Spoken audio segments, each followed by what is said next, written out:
Hello and good evening. Welcome to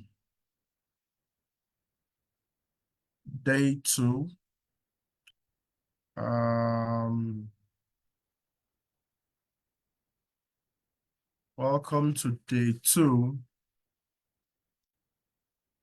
of our session. I want to believe we all have a wonderful day.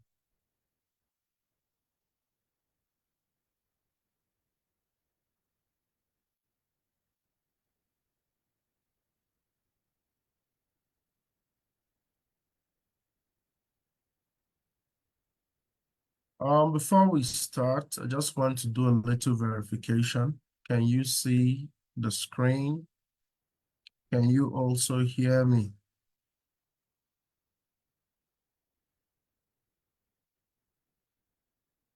All right. Thank you. Thank you for that. Okay. A recap of what we went through yesterday. So yesterday we considered blockchain, Bitcoin, and the landscape of cryptocurrencies. And also subsequently, we considered why crypto. And I think one of the take homes yesterday was we had the privilege to understand the concept, cryptocurrency, the concept blockchain. We understood how blocks um, are and the concept behind blockchain. We went into blockchain, we considered the broad classification of blockchain. We considered blockchain as a as a single currency. We also considered blockchain as an open source platform. We then move into the landscape of decentralized cryptocurrencies, and no other person bid us welcome than Bitcoin. So we dive into the world of Bitcoin. We understood Bitcoin from a technical, from a business, and also from a price dynamics point of view. At least one of the things that we took home was to understand the economic model around the Bitcoin's blockchain. And I realized that the model was actually built around two important features: difficulty as well as what's the right word? As well as scarcity. And that's pretty much very, very important. Very, very important. We ended the first module on a high note. We considered the Bitcoin 4-year cycle using the halving concept. We now know that it takes 4 calendar years for a Bitcoin, um, mm, the Bitcoin block minting exercise to reach a halving threshold. And this halving comes with economic significance in the sense that the reward that is oftentimes gotten for block discovery is oftentimes halved. And when the reward is halved, it instantly injects scarcity into the market. We then consider the market, having understood that the crypto market or the currency market is pretty much most influenced by Bitcoin, owing to the fact that Bitcoin sits at around over 50% of dominance, and sitting on 50% percentile of dominance also translates to the fact that Bitcoin, amongst many cryptocurrencies, actually influences the direction of market swing. We moved into why crypto. We tried to understand why it is important for us to appreciate and also give heed to this emerging financial technology infrastructure that pretty much comes with a lot of benefits. Benefits in the sense that as compared to our traditional financial technology infrastructure, we definitely can agree, we definitely can agree that there is a need for privacy, there's a need for scalability, and there's a need for security. On that, we brought the class to an end. Today, we'll be considering two models as well. The first model is professional issues in the crypto space. Subsequently, we're going to consider usability and internet security.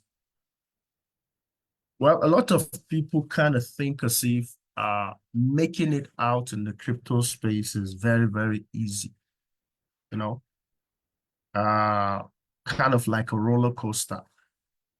It's not just to come, do, and you just hit the jackpot. Of course, a lot of people think, or subscribe to that notion. But in reality, making it out successful in the crypto space is war, like war. There are a lot of things that you should know so that you can know how to charter your path, create the route in which you can move. At least from yesterday's models under security, we began to understand that our wallet infrastructure, as excellent as it is, it comes with challenges, most especially if we do not do our homework in making sure that our cryptographic credentials are safe as well as protected. All right. Thus, technically, this model seeks to make you a soldier as you try to build your fortune, as you try to build your portfolio, as you try to make it out successful in any given bull run, and subsequently the corresponding bear market.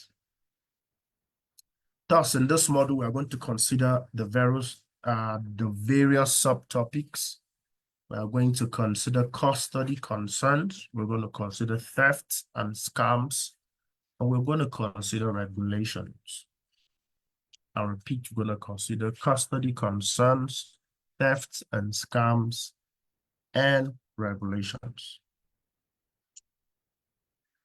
One of the futures of Bitcoin or blockchain, and by extension, the cryptocurrency industry, is that you are actually responsible for managing your digital assets. Not only your coins, but also the infrastructure that manages and maintains your cryptocurrencies. So technically, it is right for us to say you are your own bank. This technical future gives you, the user, that opportunity to hold, receive, send, and to a great extent, program how your monies can be managed. Of course, using cryptographic keys. And I believe by now you are pretty much more positioned to understand what do we mean by cryptographic keys. Technically, your private key and your public key. Your private key being your password, passphrases, as the case may be, and your public key, which pretty much is the cryptographic hash that generates what oftentimes is called your wallet address. Now, if you and I don't hold these keys properly, which effectively is password, PIN, passphrases, as the case may be, we cannot with certainty say our digital assets are safe. And because of that, we have had a lot of concerns emanating from the fact that people who poorly manage their keys end up losing their digital assets. And because of the many cases of this loss or mismanagement of cryptographic credentials, this necessitated the need of other systems to help keep these keys for you. These key keepers, and by extension, currency or coins managers, are oftentimes called custodial systems. They are, in most cases, cryptocurrency exchanges. Other users too can go an extra mile to help keep your keys for you, to help keep your coins for you. But in general, these third-party services or these third-party systems, actually, because they go to an extra mile of controlling or keeping your keys, it translates to mean that they also have the privilege to control your assets, be it Bitcoin, Ethereum, or any other coin, in the wallet in which they are the one who possesses the keys. Let's not forget where we are coming from. Not your keys, not your coins. Now, while that is among their many use, which includes the fact that they manage your coins so that you can trade them in the respective cryptocurrency exchanges, these systems give you the option to view your coins. But it doesn't stop there. In as much as you have the option to view your coins and also do one or two things with the coins, the real control and access to those coins lies with these custodial system. Now, from a general opinion, it's somewhat okay to an extent, owing to the fact that these exchanges or custodial system are really doing a great job. Great job in the sense that they go through the process of managing your keys, managing your coins, and also offering you that privilege for you to, trade your coins with other coins, and also in so doing, make profits out of it. And while that is still okay to a sense, we may begin to have concerns should this custodial system begin to have challenges in the process of managing your assets, either through the exchanges being hacked or people within these companies decide to, cut away with your digital assets. It's in this sense that custodial concerns is one of the professional issues that you intend to face in your journey. Thus, it's important for us to consider one or two concerns that have come with custodial systems so that either way, whatever decision you want to make moving forward, let it come from an understanding that it is what? An informed decision. You're not just making the decision out of thin air, but actually you're making the decision despite the fact that challenges may come and risks are also associated with these challenges. In 2018, CoinCheck was hacked and over $400 million worth of the cryptocurrency coin called NEM was taken away. And in the past few months, exchanges like Binance, BitHop, DragonX, CoinX, Huobi, and countless other platforms have in aggregate lost hundreds of millions of dollars worth in digital assets. Although some cryptocurrency exchanges managed to, get back those funds and by so doing reimburse their users, some other exchange who pretty much cannot have that financial might end up closing their website or closing the company, and by so doing run away from their creditors. It is in this light that we should consider one of the important challenges or professional issues you're going to face as you build your road to success in the cryptocurrency industry. Now, before we go further, it's important that we should establish one or two things. The first thing is exchanges are a big deal. All right. Exchanges are a big deal. And because exchanges are a big deal, we cannot just put it under the carpet or throw it to the wind. Most especially is the fact that among the many use cases in the cryptocurrency industry, one of the use cases that is matured is the currency market, which pretty much we call the coin market cap, associated with bull run, bear market, of which cryptocurrency exchanges are big players. Thus, they are at the center of the most matured use case in the cryptocurrency industry.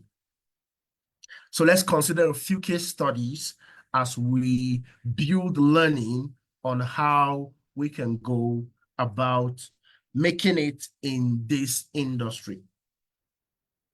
The first cryptocurrency exchange concern before us is Mt. Gox exchange.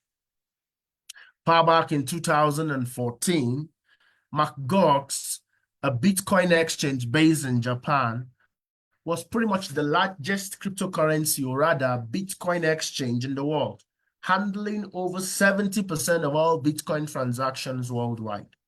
By the end of February of that year, that cryptocurrency exchange went bankrupt. Anyone who was using Mt. Gox lost access to their assets. And it has been a very worrisome tale for crypto investors.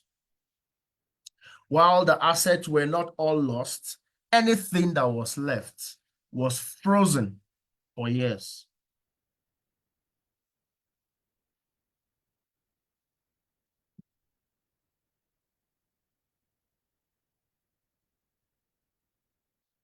The victims of this massive hack, which is the cryptocurrency exchange called Mt. Gox, lost about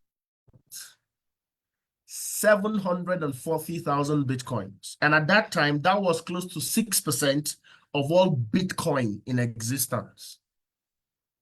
At that time, it was valued, excuse me, I think, let me do it a different way. A minute, guys.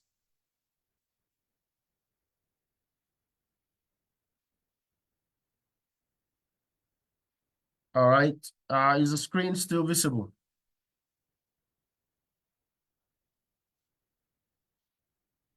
Is the screen still visible? All right, thank you. So let's continue. As at that time, record has it that about 740,000 Bitcoins was carted away. Well, based on the exchange rate at that time, it was pretty much around close to $500,000. But if we are pretty much going to convert it to today's price for the BTC, pretty much it was over $40 billion that was carted away. An additional $27 million was missing from the company's bank account. On the 7th of February 2014, Mt. Gox stopped all Bitcoin withdrawals. At first, they were claiming that they were pausing withdrawals so that they can pretty much have a clear view of their portfolio standing. But after several weeks of uncertainty, on the 24th of February 2014, the exchange suspended all trading and their website went inaccessible. On the 28th of February, Mt. Gox cryptocurrency exchange filed for bankruptcy protection, first in Japan and 2 weeks later in the US. Further investigation showed that the massive hack on their exchange began as early as 3 to 4 months earlier, which pretty much was as early as September 2013. Now, this is one main concern in the crypto space that we have to deal with. And because of that, it's important that every point of compromise should be taken seriously. The above case study showed that the point of fault came from the computer of the company's auditor. And honestly, you and I can begin to analyze and ask, what on earth was wrong with that guy? How can you take a computer that is already infected with viruses and malware and malicious programs to do office work? I mean, is it that the guy wasn't paid well? Is it that the guy was pretty much doing some stuff? Is it that the guy was pretty much patronizing piracy content? What on earth will make someone use an infected computer system to do office work? Well, we can cry all we can wail, we can complain, we can say all manner of things, but it doesn't change one fact. And the fact that people like you and me lost their hard-earned money. And this is a reality that comes with the crypto industry. Well, Mark Gox was in Japan. Pretty much 4 to 5 years later, it was Quadriga CX exchange in Canada. So we had a wonderful Christmas in 2018. On entering 2019, news broke out that the CEO of one of the biggest cryptocurrency exchange in Canada, Quadriga CX, has passed on. The name of the guy is Gerald Cotton. Condolences flooded from all around the world. The company said that Gerald, at the age of 30, pretty much was spending his honeymoon in India. That's where he passed on. As soon as words of support and sympathy continued, it then reached a point where those words began to be replaced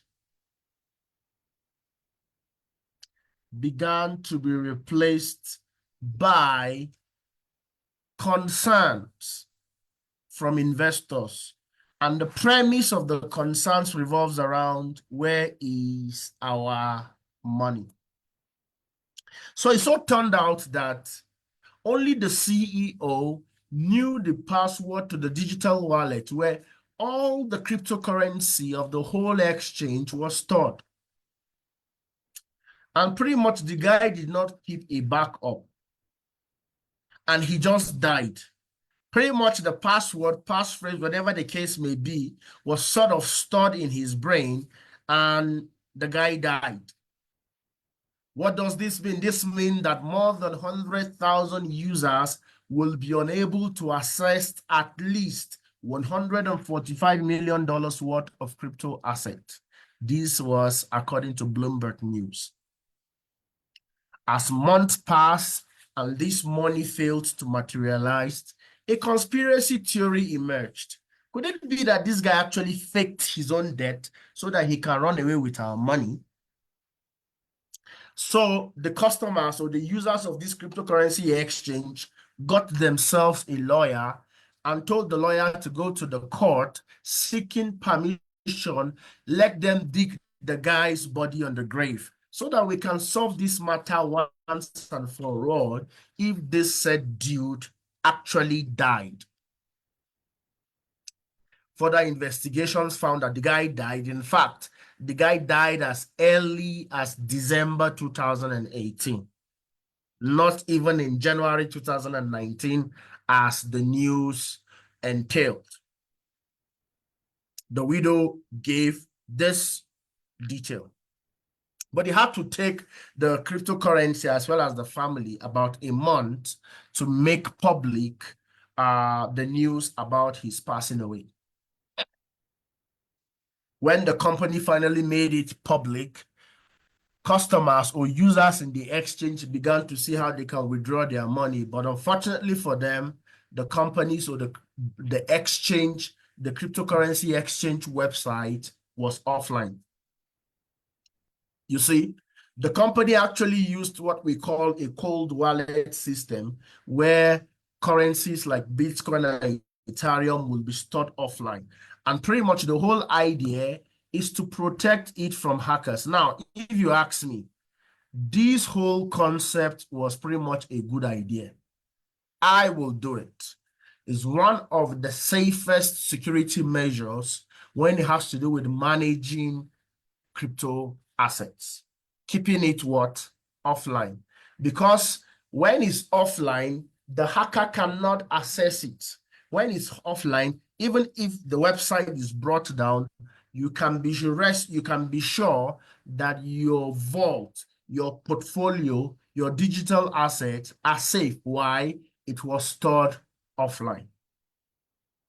But then come the problem. In as much as it was stored offline, what stopped the guy from keeping a backup? Like, what stopped him? Well, the guy never see him dying, as the case may be. Now, for the fact that these coins were stored offline, it was only Gerald that had the ability to transfer these coins back online. And unless it is brought online, customers, users cannot access their coins. So it so happened that in February of that year, 2019, Quadriga CX filed for creditor protection. The company, in their official statement, made it known that they have done all they can to unlock the cold wallet, but it wasn't possible, leaving millions in the limbo. Now, let's pause and think. On the left is MacGox in Japan. On the right is Quadriga CX in Canada. Well, we can say all we can. We can pretty much sympathize with Quadriga CX. We can say technically it was not the company being hacked, as the case may be. We cannot say is a member of staff was stupid. No matter what you say, it doesn't change the fact that people like you and me at that time and space lost access to their hard-earned assets. And that calls for reflection. That calls for thinking. Yeah, very, very important.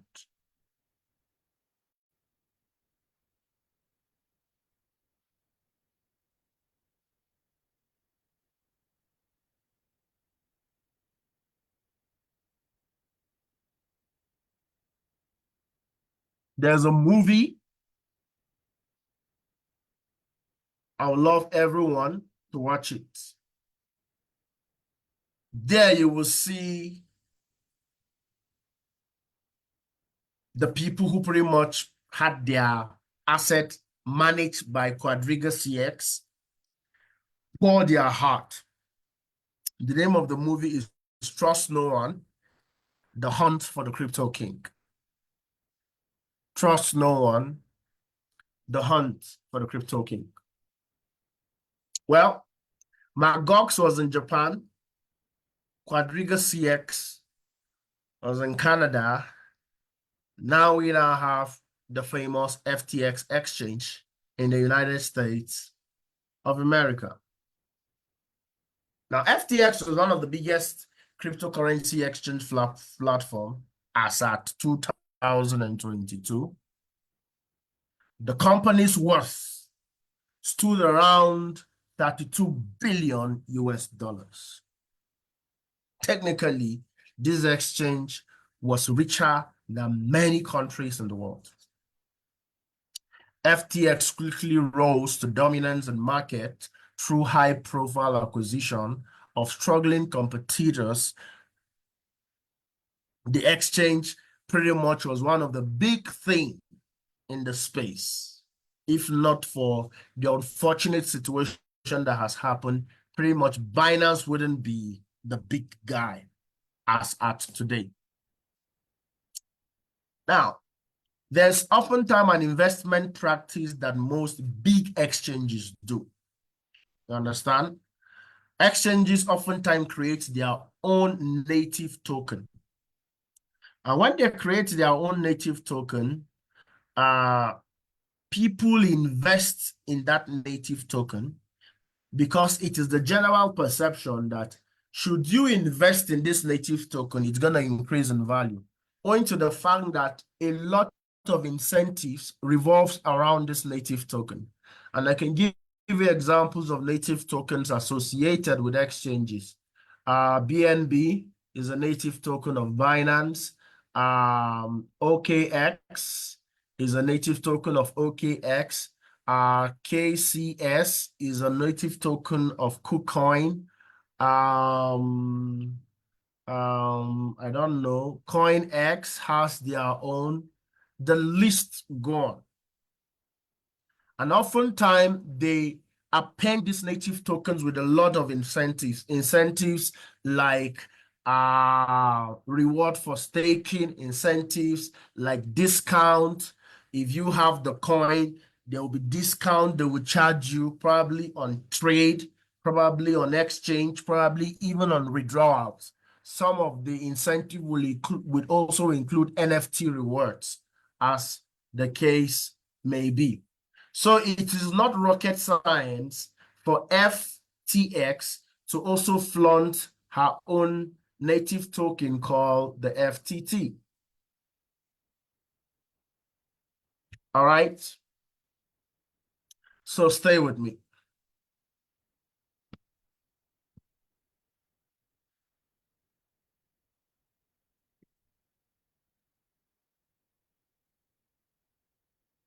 So November 2022 happened. What happened in November 2022? Getting close to 2 years from now. A cryptocurrency publishing company, CoinDex, published an article. And in that article, they made a very strong claim, or they made strong revelation. And what were the revelation? They brought to our attention a different company called Alameda Research,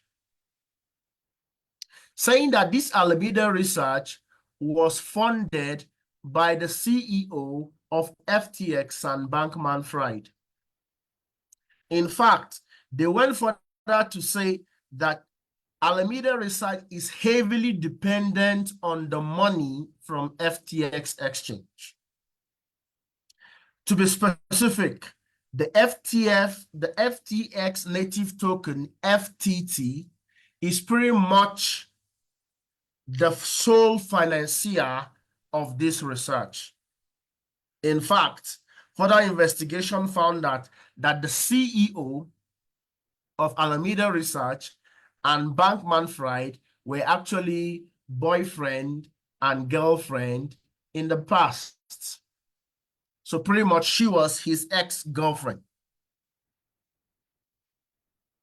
As if that was not enough, FTX balance sheet was leaked. Now, by the time the FTX balance sheet was leaked, FTT token was already at a market cap of 5 billion. Now, imagine, what pretty much that means. Pretty much we can pause and see technically what we are talking about. Excuse me.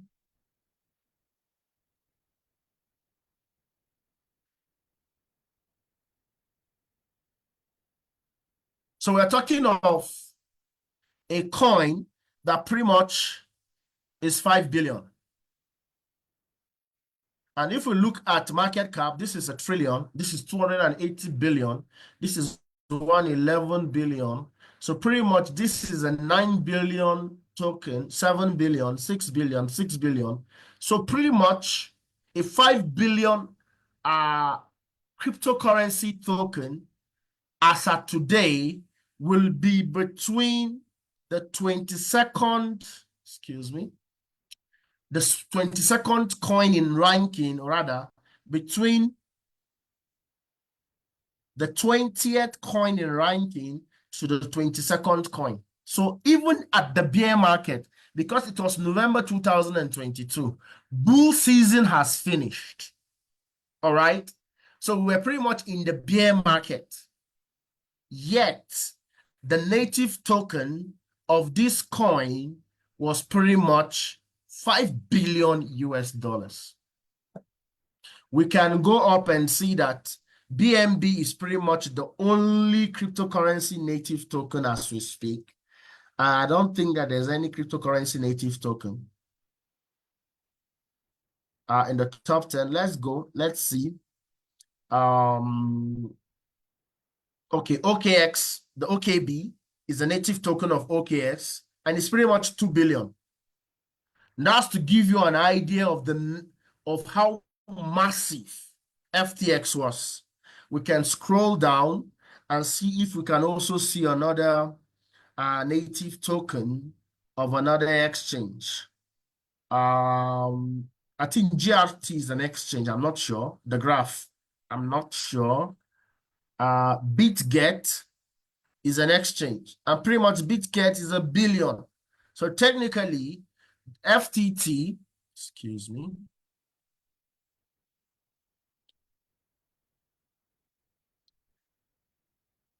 So technically, this 5 billion was pretty much a big deal. All right, it was pretty much a big deal. So as I was saying, the exchange balance sheet was leaked. The first thing that we saw with this leaked document was a lack of diversification, and that these two companies, namely Alameda Research and FTX Exchange, were too close for business comfort. It didn't stop there.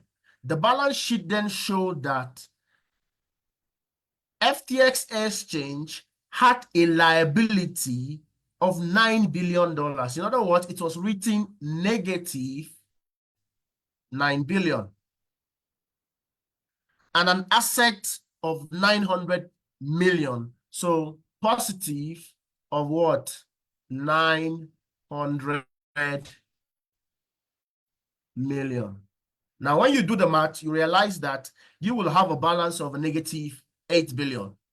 This sent shockwave, panic.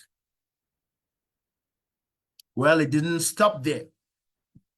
Now, further investigation showed that Alameda Research would borrow as much money as she needed from exchange, FTX.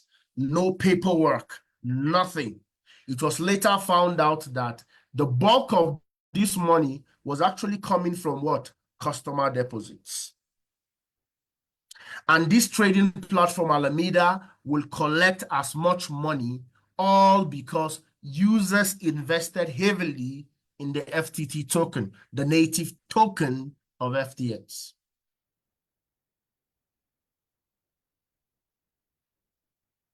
Now, with the fact that there was no standard financial practice, things were about to go out of hand.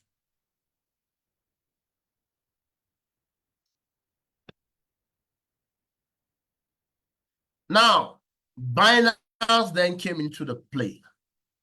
So, sort of, Sam Bankman-Fried, the CEO of FTX, kind of like felt he's in deep shit. Now, this is me just thinking out loud, okay? So, he now reached out to CZ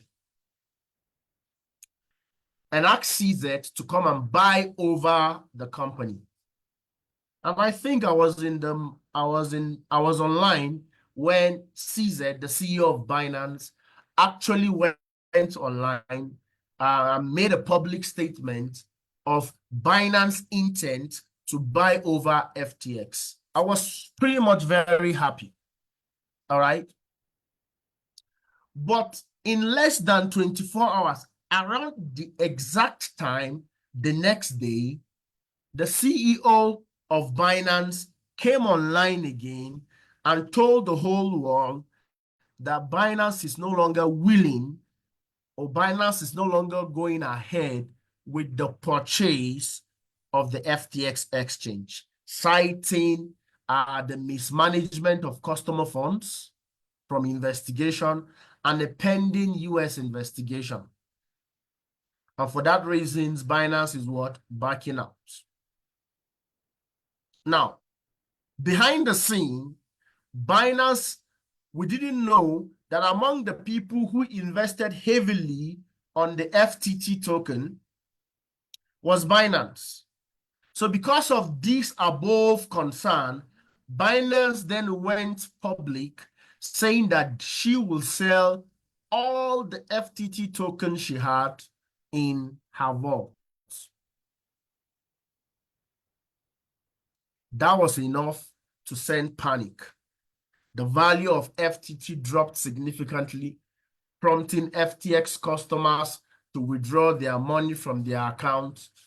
During this mass withdrawal, FTX lost billions of dollars. On the 8th of November 2022, FTX blocked every of her customers from taking money out of the platform by removing the withdrawal button online. So you can log in, but you will not see the button to withdraw, which meant that hundreds of thousands of customers will not be able to access their money. Reasons being that there was a deficit gap of about $8 billion. I just did the maths a few minutes ago, so I think you guys have an idea. When FTX realized that she could not pay this deficit, FTX filed for bankruptcy. FTX crashed. Now, in this case, due to mismanagement of funds, of course, by extension, lack of liquidity, and a large volume of withdrawals.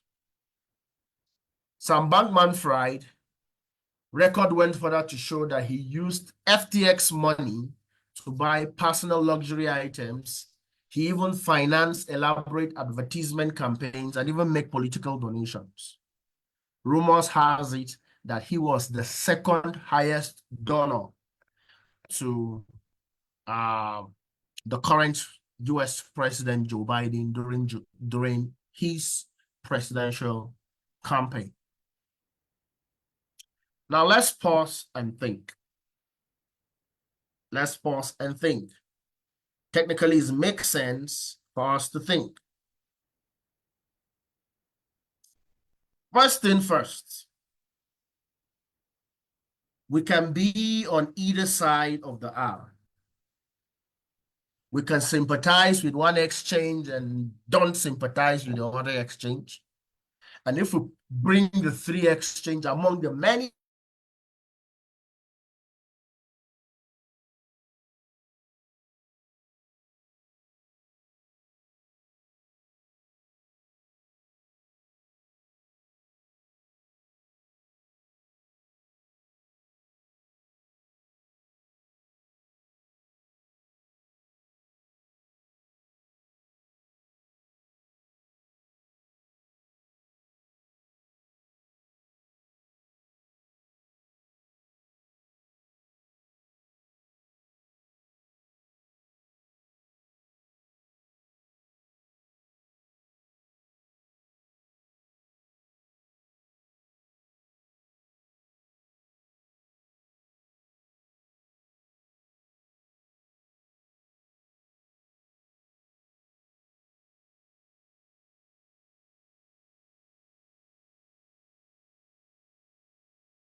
Hello, can you hear me?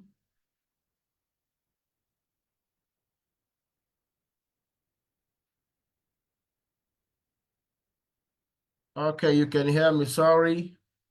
Um, Network glitches.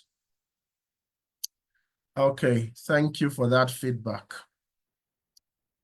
And let me just take this opportunity and just set some things straight. A minute, please.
Hello, sorry. Today seems to be a little bit of difficulty. A little bit of difficulty. But we get through. A minute, please. A minute, please.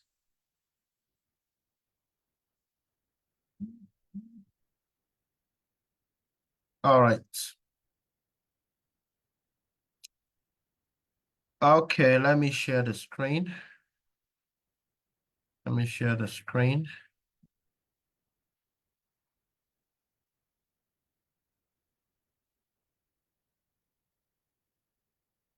Please give me a feedback if the screen is visible. All right. Okay. All right, thank you. All right, thank you. So, as we're discussing, we can give ourselves reasons to either sympathize with either of the custody concerns that we have highlighted. But the center and the premise of the reality is that people like you and me lost their life savings, their life earnings.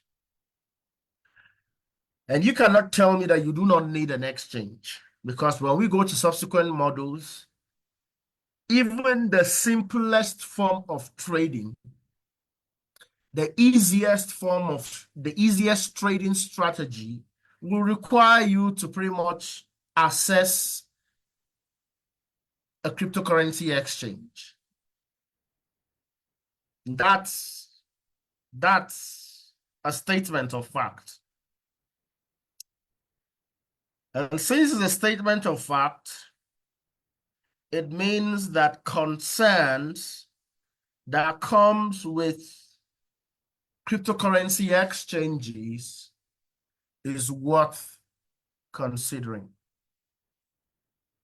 Well, when we go further, we realize that even the charges that was leveled against CZ, resulting to the fact that him stepping down as the CEO of Binance and subsequent indictment, and pretty much he went going to prison. I think pretty much a week plus. He he has served his prison sentence.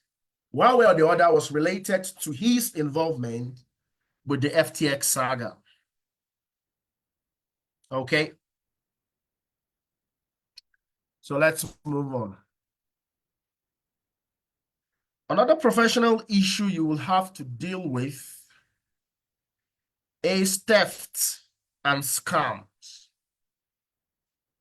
All right, this has to do with the stealing of your digital assets on one hand, or the stealing of your wallet credentials on the other hand. Is either your coins disappear or they steal your passphrases or your passwords, as the case may be.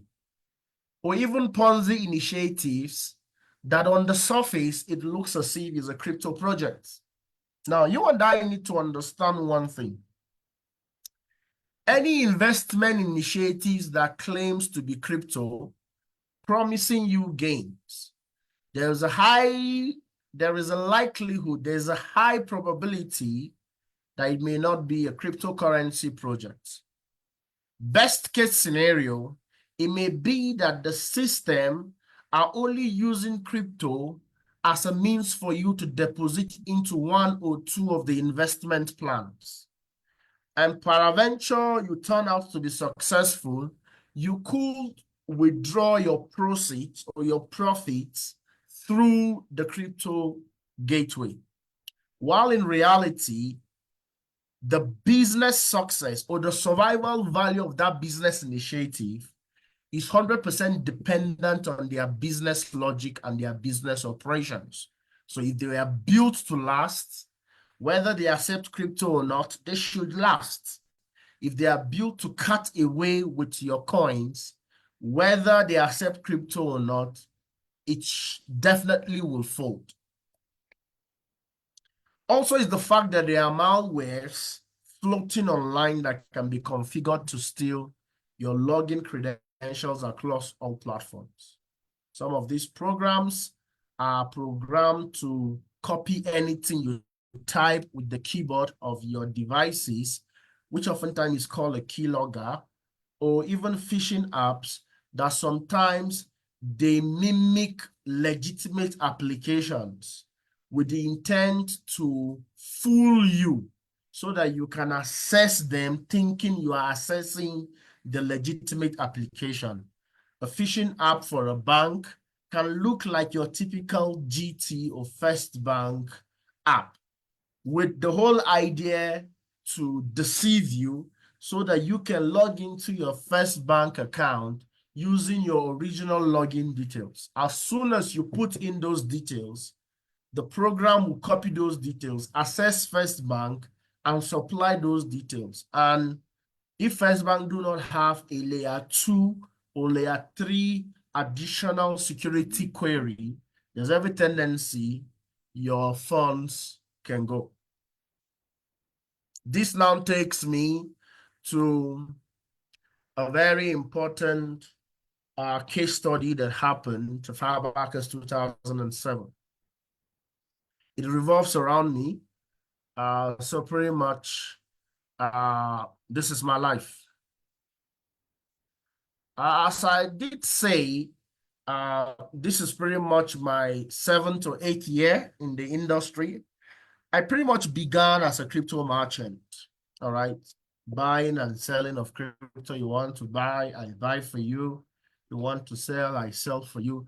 And pretty much I was a bit successful because I wasn't operating on exorbitant rates. I actually used the standard market rate. It's just that I have a little spread. As long as you can show them my spread, come on, I can do business for you.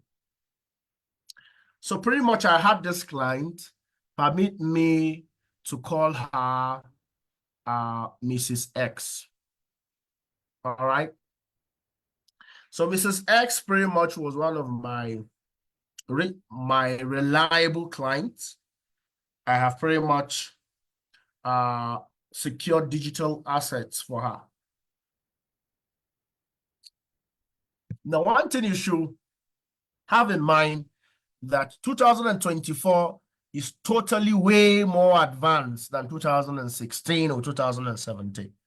Pretty much the KYCs and exchanges back then was so difficult than the KYCs you guys do right now. Not only that, it was even more difficult for you to import Naira into the exchange, courtesy of the fact that there was no modality for Naira. So we had to go an extra mile. So this is pretty much the reason why we who actually function as merchants back in the day, we were relevant. So outside business, Mrs. X reached out to me and told me, Benjamin, do you know how to trade Bitcoin? And I was like, no, ma. And she was like, she needs someone who is going to trade her Bitcoin. So, well, we then came to pretty much what I would call a gentleman agreement that should I find someone who pretty much is a trader, I will introduce her to him, or rather him to her, or her to her, depending on the person. So days turned to weeks, and pretty much weeks turned to many weeks. Then I came across another gentleman, in this case, let's call him Mr. Y. Okay? So met Mr. Y, and pretty much me being a merchant, I was pretty much not as advanced as I should, but I was pretty much very good at what I do. Now he said he was a trader. So I was like, hey, I have a business for you. I have a client. She's looking for a trader. And pretty much, I think you're the best fit. So what are your rates? So he told me his rates. And I reached out to Mrs. X and I told her, hey, madam, we got your guy. And she was like, that's good. These are his rates. A little negotiation to the left, to the right, and pretty much an agreement was reached. All right. Then Mrs. X then decides to invest. So told me that I should send my Bitcoin wallet address. And I think for a start, I think she invested 11 Bitcoins. Yeah. She invested 11 BTC. Something thereabout. I have my memory. Yeah, 11. She invested 11 BTC. Now, looking at 11 BTC, I had to call her back again. And I was like, hey, ma. She said, what is it, Benjamin? I said, I want to do a little documentation for these transactions. And she was like, Benjamin, do you really feel there's going to be any kind of problem? I was like, no, no, no, ma. But you never can tell. As a security professional, it's needed that we do the basic documentation. She's like, okay, Benjamin, do. So I reached out to Mr. Y. I said, please, can you send me your international passport and please sign on a piece of paper, snap it, and send it to me. So he did. So I pretty much draft some sort of agreement, and pretty much this was his international passport and his signature. Now, Mrs. X was pretty much one of the high-profile Nigerians, so I felt it wasn't necessary for me to request that she send her ID, but I told her I'm going to append my own ID as her witness, pretty much as her surety. So after doing that, I encrypted the document, sent him his copy, and also sent her her copy. And business started. First month, we were paid. No, I think even before the first month, she also added I think 4 BTC, thereabout. Yeah, something like that. She added. So first month came, we were paid. So I called Mrs. X. Hey, ma, send your wallet address. This is it. She was like, okay, Ben, you know what? I said, no, ma. Could you please reinvest? Are you sure? Yes. So what? We reinvested. The second month, we're paid. He sends the proceed for the month to my wallet address. I'm supposed to forward it to her wallet address. I called her. As usual, she made the same investment decision to reinvest.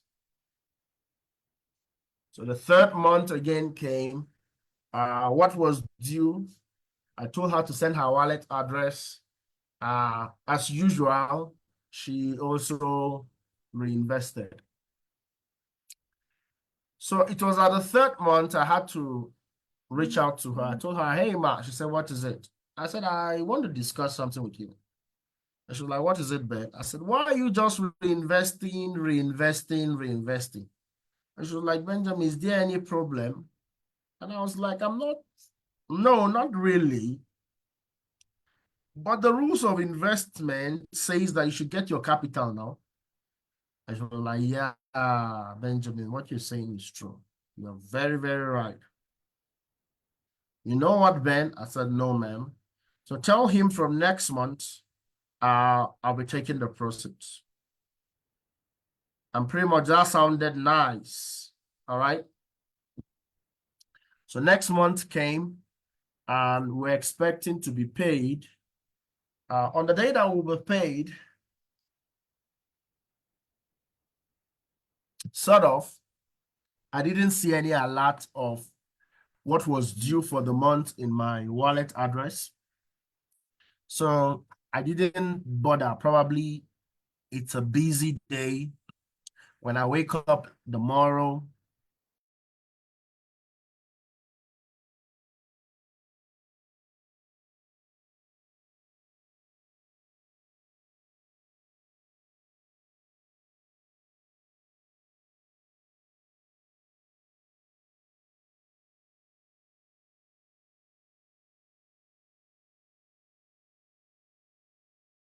sorry about that.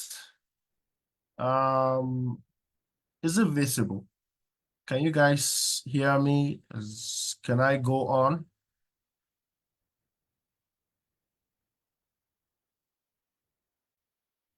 All right. Thank you, Ibrahim. Thank you, Husseini. So as I was saying, um, we're to be paid in a certain day, sort of. I didn't get. So the next day, on waking up, we have not been paid. Now that's a bit of a concern, right? So I went to Master Y's apartment and I was like, hey, dude, what's up? We should have been paid yesterday. And that was when the dude was trying to make me understand that the coins are gone. I was like, I don't get the coins are gone. Um, I don't know what pretty much was trying to explain, and I wasn't as experienced as I am now. With my little inexperience, or I don't know what I will call it, I just picked the phone and I called Mrs. X and I broke the bad news to her. Now, while I was still discussing with her over the phone, I did not know that she slumped on the other side of the conversation. While I was still talking, then I heard another lady's voice, and the lady said hello, and I said hello. And she said hello, and I said, who is this? And she said, what did you tell her? And I said, I don't understand. And the lady said, she's not moving. Immediately, my body started shaking. I ended the call. I had to call my father, I think. Yeah. I also called my mentor. I kind of like told them what exactly was happening. A few minutes later, my phone started ringing, and behold, it is Mrs. X. I picked the call. She was literally crying over the phone, and she was telling me, Benjamin, please get my money for me. Please get my money for me. I was as confused as she was, but that was the reality. To cut the whole story short, her husband came back that day, and the husband actually drove her away from the house. It was then clear that it was pretty much the family's investment, or rather the family's life saving. So Mrs. X pretty much then flew or drove into Kaduna, met me, lodged her in a hotel, and we started the journey of recouping her Bitcoins. She also came with a friend, so we're three, I, her, and a friend.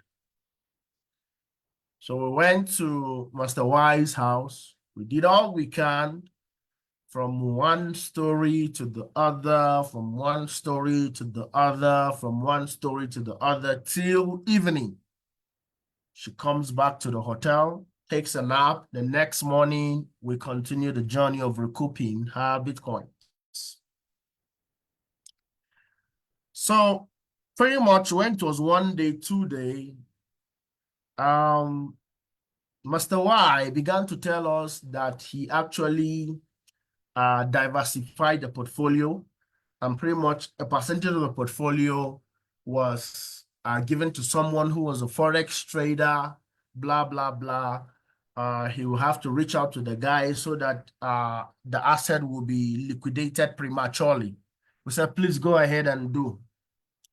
Well, to cut the whole story short, investment and profit, what was due for Mrs. X stood at around 21 Bitcoins. Investment plus returns, thereabouts. So having told us that he's going to travel, in fact, he told us that he's going to travel to Jos, a neighboring state to Kaduna Plateau State, for those who are not Nigerians in the audience. So he had to travel to another state. We told him to travel. Now, the friend that came with Mrs. X then called me. He said, can I please send Master Y's phone number? So I SMS'd the number to him. Well, I did not know that the person had connection, so pretty much he did a lot of what do I call a lot of querying, and GPS reports showed that Master Y did not travel to any Jos. In fact, live routing or live location on the mobile number showed that the guy was some few kilometers south of where we are as at the time of query. Now that's where things became serious. Well, Master Y on the other side then went to the closest, Master Y on the other side went to the closest police station and filed for harassment.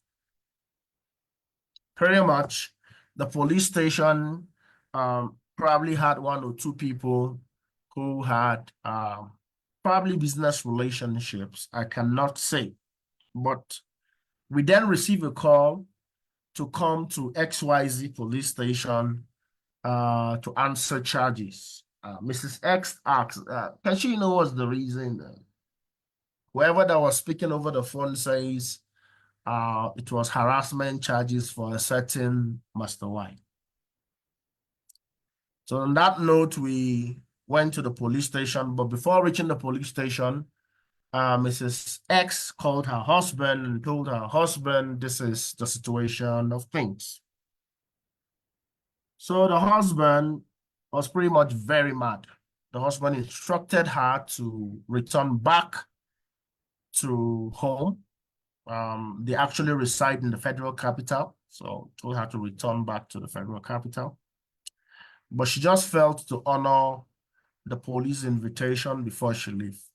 Well, on reaching to the said police station, we moved into the DPO's office. It was also a bad day for all of us because unfortunately or fortunately, both her and the DPO are of the same tribe. They are of the same ethnic descent. And pretty much how do we know? It was part of police relations for as part of police relations, oftentimes before um, a police professional deals with the matter, he tries to know who are the parties involved. So we took turns telling who we are, our state of origin, and our tribe thereabout. So while she did hers, he then asked her a question in their dialects, and she answered. And that's where the whole matter turned into lingua franca. So I want to believe she explained to him in their language everything that transpired. So the DPO had to turn to Mr. Y and told him, young man, I will advise you to do everything you can to resolve this matter with madam. Well, to cut the whole story short, immediately she set for Abuja, the capital. While she went to Abuja, we had no idea that the husband escalated the development and took it to the police headquarters in the Federal Capital Territory. So I think 2 days later, I received a call. I'm picking the call. Are you Benjamin? I said, yes. I am Inspector XYZ from the SARS, yes, SARS squad. Can you come to the police headquarters in Kaduna at Ibrahim Taiwo Road? I was like, yeah, I can. So before I went, my normal practice, I called my father, I called my mentor, and they said I should go. So I went to the police headquarters in our state, Kaduna. Reaching to the police headquarters, whoever was the inspector directed me, and I met him. He's like, are you Benjamin? I said, yes. As part of investigation, they oftentimes introduce themselves. I am this, of this, of this. I am doing this and this and this. So it was pretty much like a preamble. Okay. So he then asked me, Benjamin, what happened to Mrs. X Bitcoins? So I kind of like gave him an oral ordeal on what transpired, how we met, her investment decision, how we crossed paths with Mr. Y, what happened first month, what happened second month, what happened third month. I think it's by the third month that things blew up, probably third or fourth month thereabouts. And what happened, how we reached to the point where we are. Now, fortunately for me, I had the numbers by heart. I needed not to check anything. So the inspector was shocked. I was like, Benjamin, do you know why I'm surprised? I said, no.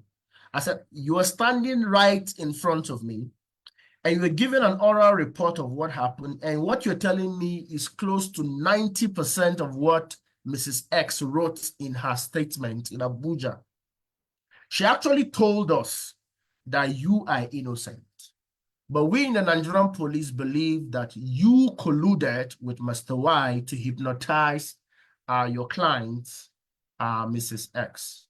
But from hearing you, I want to believe you're a professional. Can I please know who you are?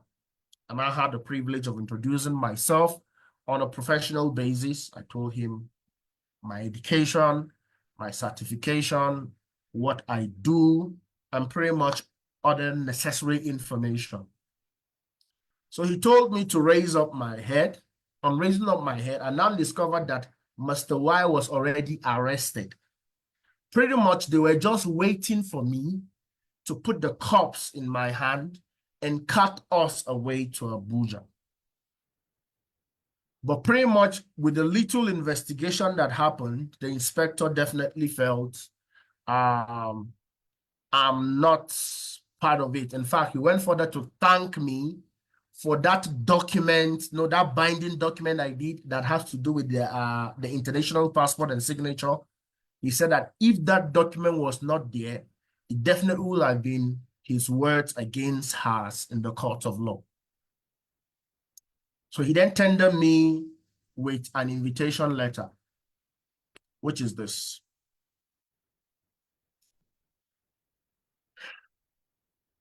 Telling me that I should do my best to be in the police headquarters the next day. The next day, by all means necessary.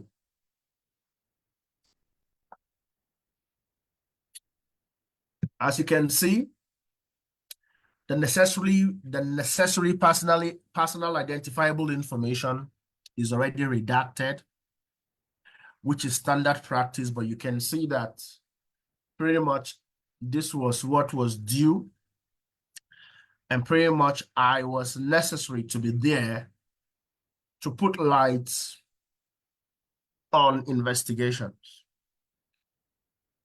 So the next day, I planned to go, but the night before I left, I was kind of like feeling very stupid. That how is it that I, who is a certified network security administrator, a trained ethical hacker, right before my nose, somebody came and defrauded my client. I mean, that was dumb of me.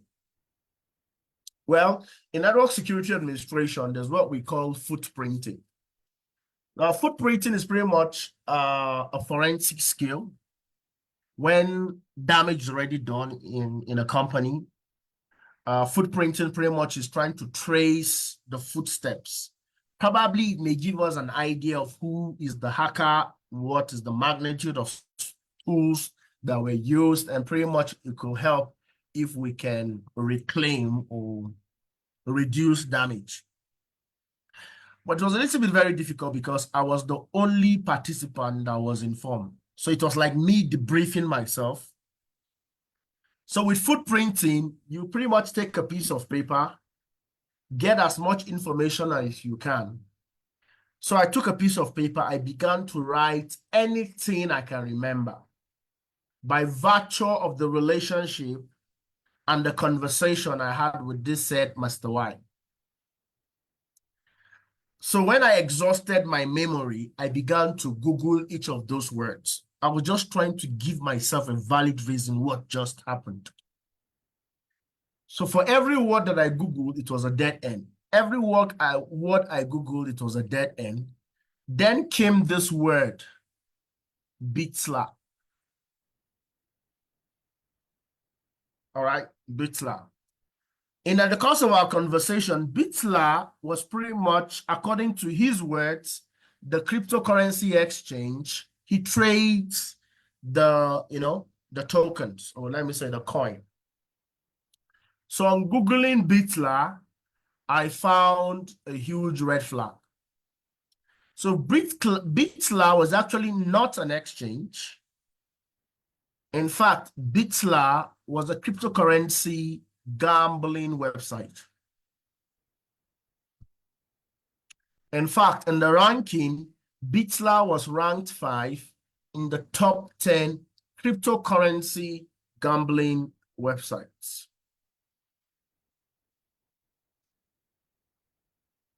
Just like the default bet Ninja and the bet whatever, it's just that in this situation, you don't just use fiat to gamble. This one, you can use Ethereum, Dogecoin, Bitcoin, Litecoin, and the list go on. Cardano, the list go on. So on getting this information, I did a printout, filed it, and set for the police headquarters.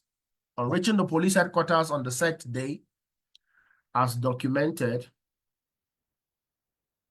on the set day, made the necessary call. I was cleared by security, and I went into an investigation room. Oftentimes, this kind of investigation room that we used to watch in movies, a white or gray room with a table and a chair, too quiet for liking. I was in one of them. Sat there, then the inspector came. Then we continue the investigation. pretty much picking up from where he stopped the day before. So he asked, I answer, he asked, I answer. So pretty much when he was done, so I asked him, can I make a submission? He was like, why not? So I told him, well, in network security, as part of my certification, there's a skill they teach us that pretty much is forensic in kind of like nature. It's like, okay. Pretty much you do that when the damage is already done. I didn't really see the connection, but I just felt as part of standard process, let me just do some footprinting on what just transpired. Because I traced wallet address. There's nothing I did not do with the wallet address I was doing transactions with, most especially Master Y's wallet address. Yes, I could see transactions to another wallet address, but it was just dead end. But there was this word that he said is the exchange he kind of like does the trading. Then the inspector said, okay. I said, the name of the exchange is Bitla, sir. He said, okay. I said, the only problem is Bitla is not an exchange. On the contrary, sir, Bitla is a gambling website. In fact, ranked 5 in the top 10 gambling. Now, the inspector, being a Muslim, he just had to, know this subhanallah kind of like explanation. He didn't believe as in this matter can go that far. Said, you know what, Ben? I said, no, sir. Let's go. Entered his vehicle. We kind of like drove on the outskirts of Asokoro. There was some sort of a SARS cell, something like that. Has like 3 gates. You have to pass the first gate. You get checked in. You move to the second gate. You get checked in before you move to the third gate before the cell. That's where we went and we found Mr. Oide. So he was called and investigation continued. So they now asked him a lot of questions. In the course of questions, they now asked him, oftentimes when you said you traded, right? He said, yes. The inspector now said, oftentimes when you trade using an exchange. What's the name of the exchange you traded? Well, honestly, I was praying he would call another name. Because if he dare calls Bitla, he is in for it. And unfortunately for him, he said he trades with a cryptocurrency exchange called Bitla. As of that time, my findings were already in the file of the inspector. The inspector now told him, write it in your statement. So he wrote, I want to believe that's what he wrote, blah, blah, blah, the name of the exchange, blah, blah, blah, stuffs like that. So it so happened that now the inspector didn't tell him that this guy did find it. No. The inspector actually owned the finding. The inspector said, you see, you cannot lie forever. We live in an information age. We live in an internet age. As an officer of the law, I know Bitla as a gambling website. In fact, if you do not know, Bitla is ranked 5 in the top 10 gambling based on my practice. So I'm shocked you will say you traded with Bitla. Immediately, Mr. Y started trembling, fidgeting, his body started shaking. And the inspector said, no, you don't really have to do that. It's obvious now that you have saved me the stress. You have saved Mr. Benjamin the stress. We all were just worried what really happened. We didn't know that actually you actually knew exactly what happened. Thus, it makes sense that you'll be charged with cheating, breach of trust, and defraudment. So he now reached out to me. I said, Benjamin, what can we do? So, well, the only thing we can do is to log into his account. Oftentimes, if it's not more than 3 months, my knowledge of cryptocurrency exchanges is that there is a log of transaction that is done. So we can log into his deposits and log into his withdrawals. I can go and interpret the data that are there. Then we can see if there is still money hanging somewhere. Because if withdrawal is more than deposit, it means more money went out. So he have to tell us where he sent it to. But if deposit is more than the withdrawal, it means that everything sank in the gambling, Said, okay. So they took his tablets, he logged in. I took screenshots of the deposits pages, screenshots of the withdrawal pages. I sent it to my WhatsApp.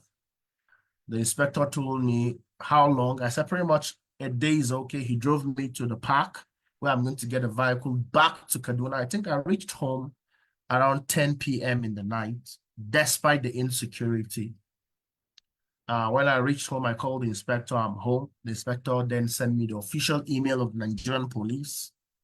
I then redefined everything into the basic currencies, the gambling calls on Bitcoin, the gambling calls on Ethereum. I think it was 4 coins: Bitcoin, Ethereum, Litecoin, and Doge. Yeah, these were the 4 coins he made the gambling calls on. To wrap this up, I then converted those figures from coins to dollars based on the prevailing dollar rates of those coins at the coin market cap. Then I converted it from dollar back to naira based on the exchange rate between the naira to the dollar. The whole idea is so that the Nigerian police will now have an idea what happened month after month in the term of naira. I appended my certificational seal and sent it to the Nigerian police. That is how I was exonerated. But if you want to know if we actually got something, well, all that was gotten as of the last time I asked stood at around 2 Bitcoins. The rest,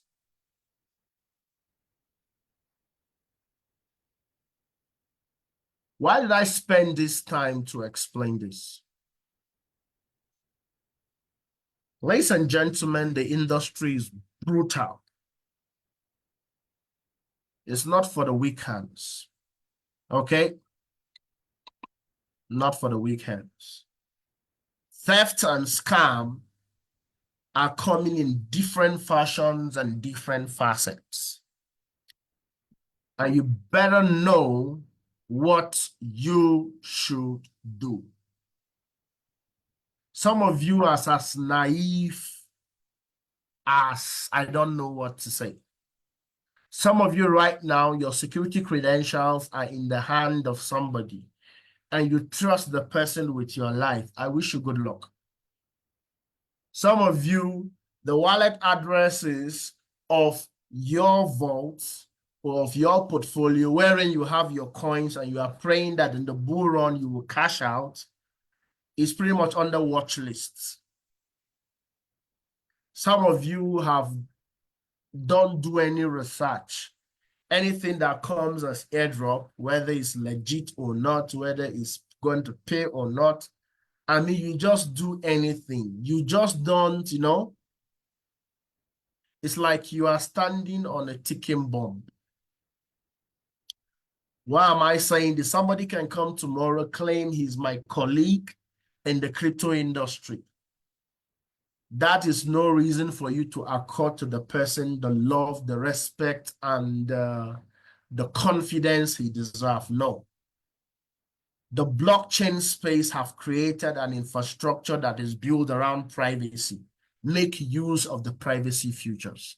The blockchain industry have built a technology framework that is built around security. Make use of the security features. On no condition should anybody have access to your private keys. On no condition, even the person, Benjamin, talking to you, I don't have the security clearance. This is statement of fact.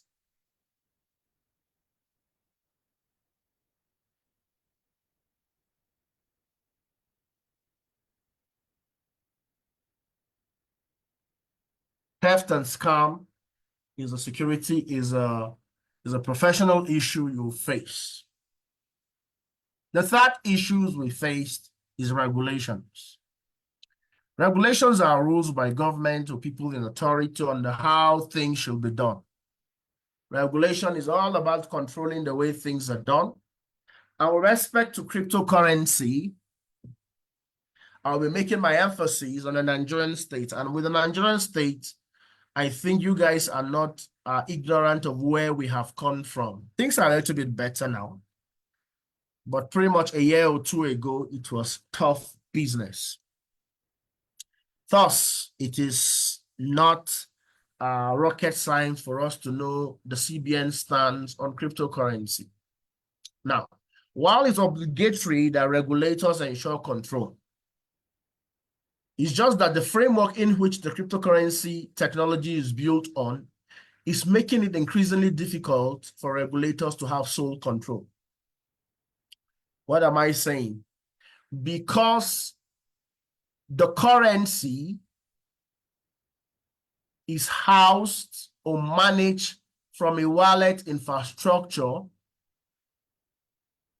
and this wallet is built around a public key infrastructure with keys, with keys as the primary decider.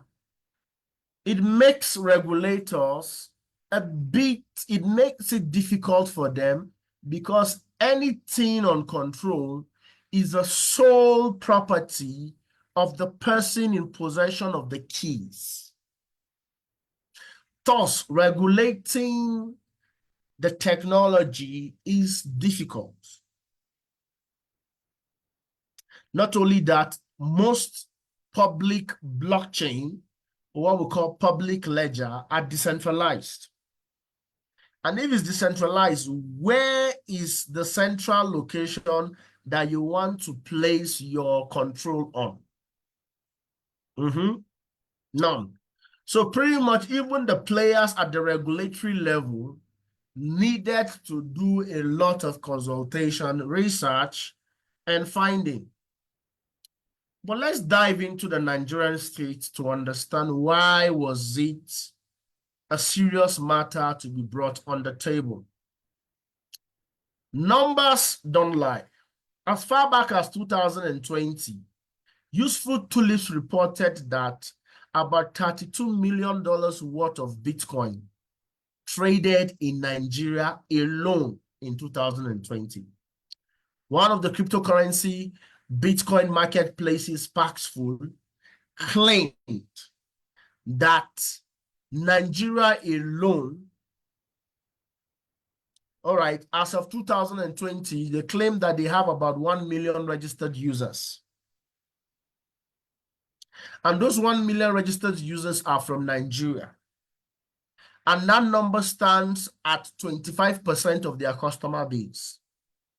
In fact, they went further to say that in the last 5 years, this report was as of 2021, Nigeria alone traded 60,215 Bitcoins. I don't know what's the number now.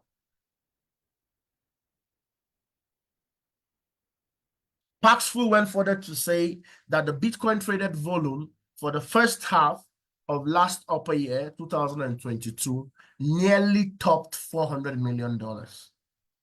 And when combined with the 760 that happened years before, which is 2021, it means that the West African nation, Nigeria, was that exchange biggest market globally. In fact, at some point in their website, I got this from their website, they crowned the Nigerian flag as the king of Bitcoin trade. Useful Tulips placed the Bitcoin volume for a year as far back as 2022 to be around $353 million. Bitcoin alone, giving room for other currencies like Litecoin, Cardano, Ripple to top it up to 400 million. BBC went further to show that from estimates, among the top 10 countries known for trading volumes, Nigeria ranked third place after Russia and the United States. This data was from 2020. They went further to say that these generate at least close to $500 million worth in transactions. It was during that time that the Central Bank of Nigeria even devalued the Naira by 24%, And there were further fears that the devaluation can go further to 10% that same year, the next year. It was at that time that most players, looking at the devalued naira, hold strong to the opinion that Bitcoin may be a better store of value as compared to naira, and thus there was an exodus of funds out of naira into crypto vaults. Now, if you were the Central Bank of Nigeria with this data, shouldn't you be worried? Let's be very, very honest.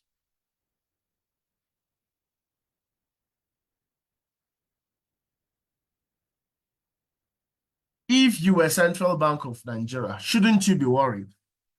To be honest, I will be.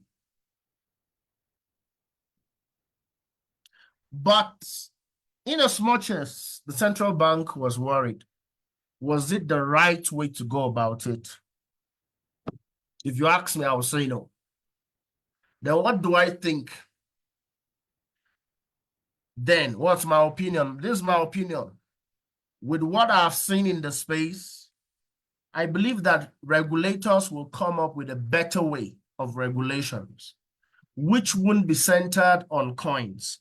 Why? Because the technology around the currency and the blockchain is impossible for you and me to have control over it. But rather, we can control the products or the services rendered by any organization seeking to accept cryptocurrencies. A perfect example of organization that fit this description is what? Exchanges. Of course, these are places where regulations can play a role, or even default businesses. All right? Even default businesses, it also matters to them. Why is that so? By so doing, these guys definitely can capture the regulatory clauses in the business product they offer or in the business services they offer. So when you now come as a prospective client, whatever they're offering you has in it the hidden clauses of charges and taxes, courtesy, regulation. And if that is so, then we, as well as the rest of the crypto users of the world, should begin to get ready to deal with some sort of taxation. A forward-thinking government will do this.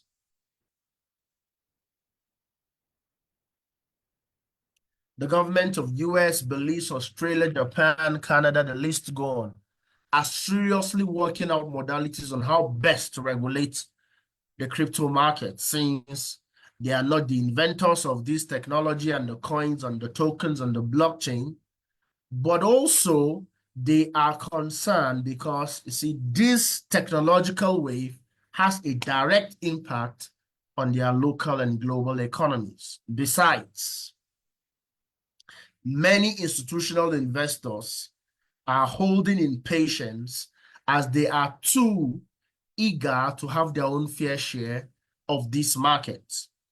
And at the time I was doing this documentation, they did not come public, or they cannot come public, because these institutional investors are registered by law as business entities, courtesy of business licenses. What am I talking about? Institutional investors, excuse me. Institutional investors, these are your Coca-Cola, your Microsoft, Google, First Bank. These are the real companies where money lies. These are the institutions that offer real services and real goods.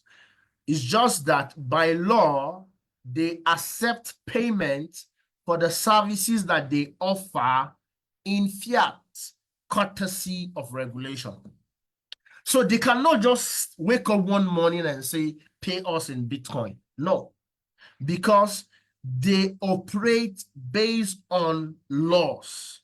Their business entity is powered by license. Thus, if they must accept Bitcoin, they will first go to the government and ask for approval. When they get the approval, then will they come.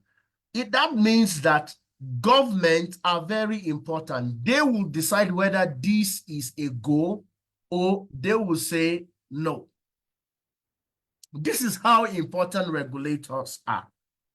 I don't subscribe to players in the industry who thinks we cannot do without regulators. The answer is no. There are four important stakeholders as far as global adoption is concerned. And the first one is users, which is you and me. We alone cannot bring about global adoption. This is the truth. The second stakeholder niches is what I call the community of developers. These are those who are building the blockchains, building the smart contracts. These are those who are building the DeFi protocols. These are those who are building what we, the users, express ourselves on. So we, the users and the developer community, we are not enough. Then come the third players, which we call institutional investors. These are the guys who offer real life services, real life goods.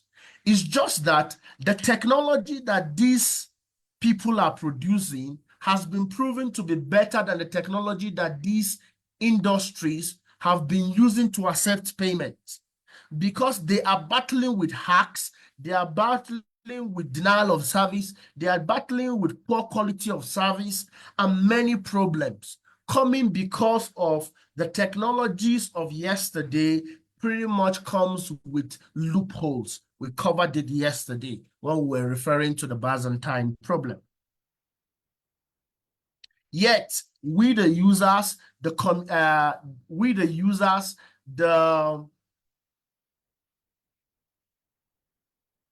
developer community, we the users, the developer community, and the institutional investors are not enough. Because you see, these guys are under the approval of these guys, who are what? The regulators. Unless these guys give the okay, these guys will not come into the industry. I mean, we just saw what happened December last year. Entering January, the United States of America gave the okay to some institutions, and Bitcoin moved to 70K, like with speed of light. That's to tell you how relevant regulators are. But again, we need not to, I don't know what's the right word, see them as enemy. On the contrary, we need to reach to them. We need to create as many forums to dialogue with them. Why? If you do not dialogue with them, they will not know the technology, they will not know how to come in, and they may begin to do wrong regulations or put forward wrong policies. This is a bridge you and me must cross. Thus, if you're already doing the wrong thing in the crypto space, you're already making our work difficult. If you are not an ethical player in the industry, you're already making our work difficult. Because on the contrary, they believe that smugglers, drug pushers, laundries,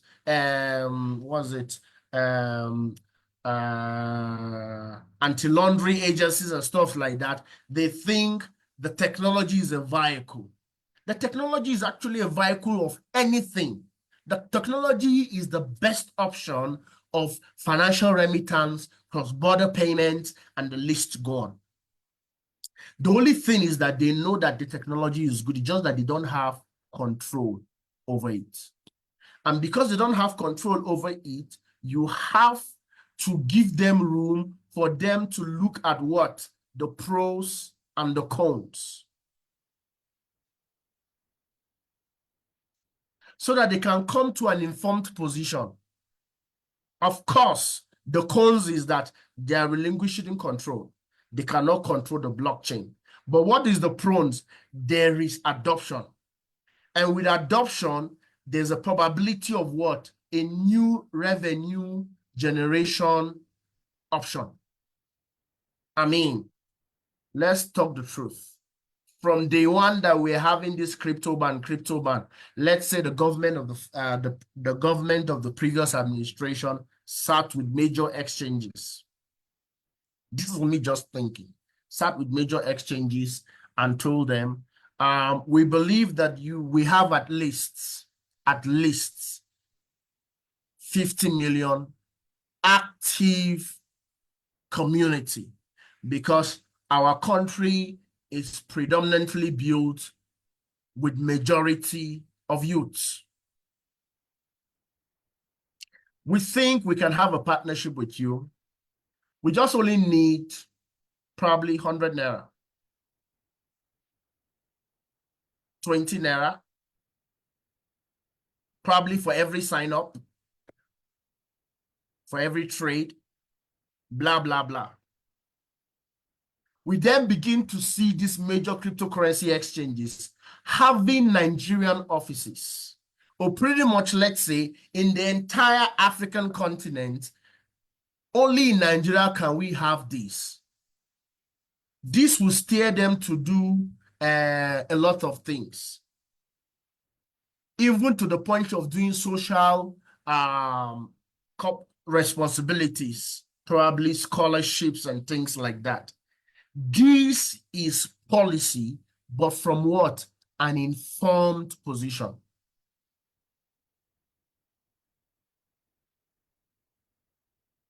That cannot happen without dialogue. And it's in this sense, I would definitely applaud the works of the many players that are doing in the Nigerian crypto space.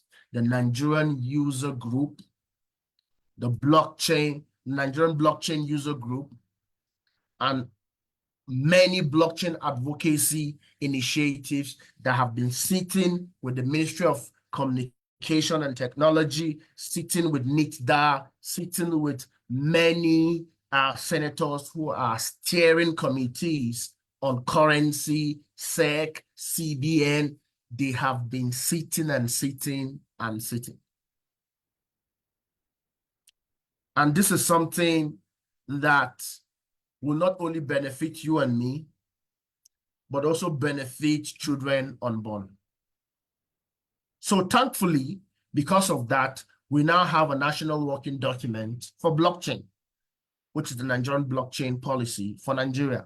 Thankfully, too, the Central Bank of Nigeria have launched a regulatory sandbox for blockchain and fintech innovation payment systems.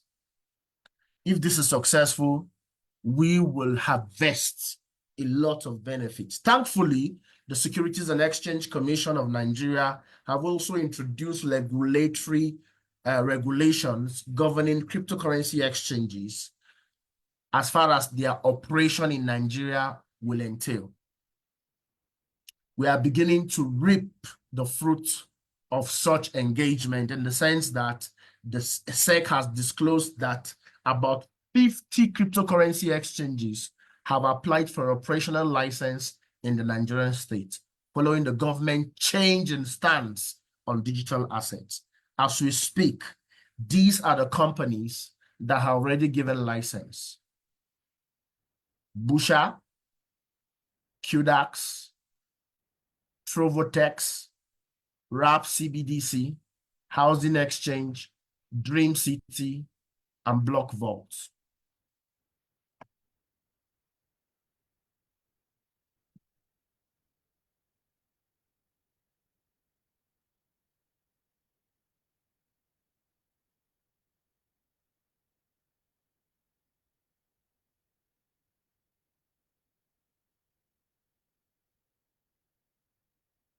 Ladies and gentlemen, the journey is not going to be easy. So if somebody tells you it's an easy thing, I'm trying to tell you this is my 8th year in the industry. We got work to do. And trust me, the territory and the terrain is pretty much a little bit easy for the likes of you guys. We went through thick and thin. Well, I'm glad we are seeing the positive side of things. But it doesn't mean that it calls for you to relax. No. The journey is actually an interesting one. So I'll take the next couple of minutes to attend to questions. All right. Attend to questions. Then we'll move to the next model.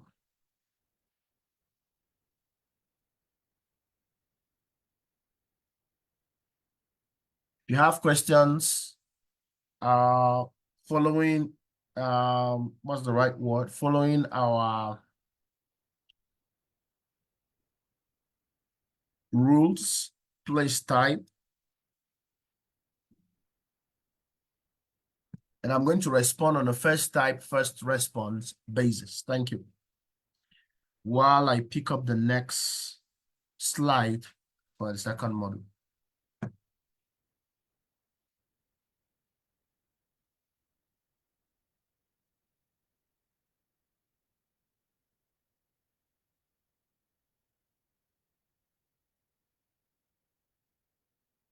Okay, even though this is not related, what's the difference between bull run and BTC halving? All right, I think that's an important question. So bull run is a future of the currency market. Bull run is a future of the market. Halving is a technical future of the Bitcoin blockchain. But there's a relationship between them. From history, it is the Bitcoin halving that triggers the bull run.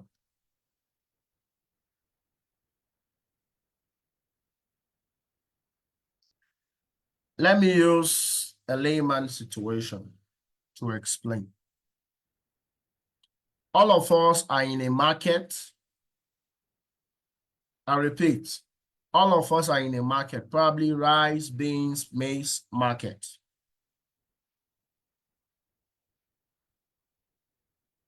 Okay? And the market is wonderful. Then an external factor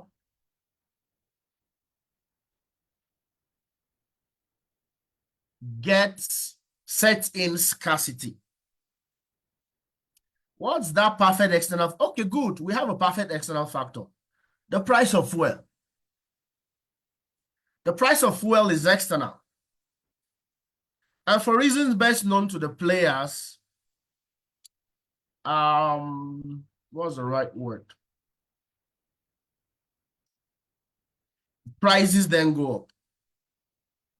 Because prices go up and our domestic market is somehow, directly or indirectly, affected by the price by fuel. You need fuel to go transport with everything.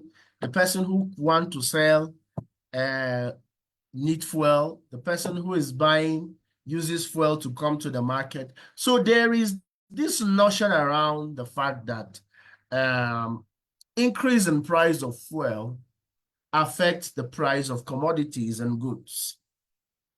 So because you are not selling fuel, does that mean that you should not be thinking of reviewing your price of rice and price of beans?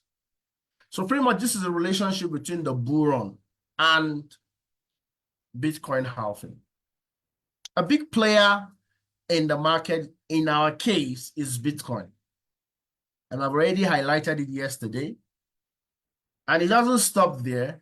in the Bitcoin blockchain space, at certain window, Bitcoin gets difficult and scarce.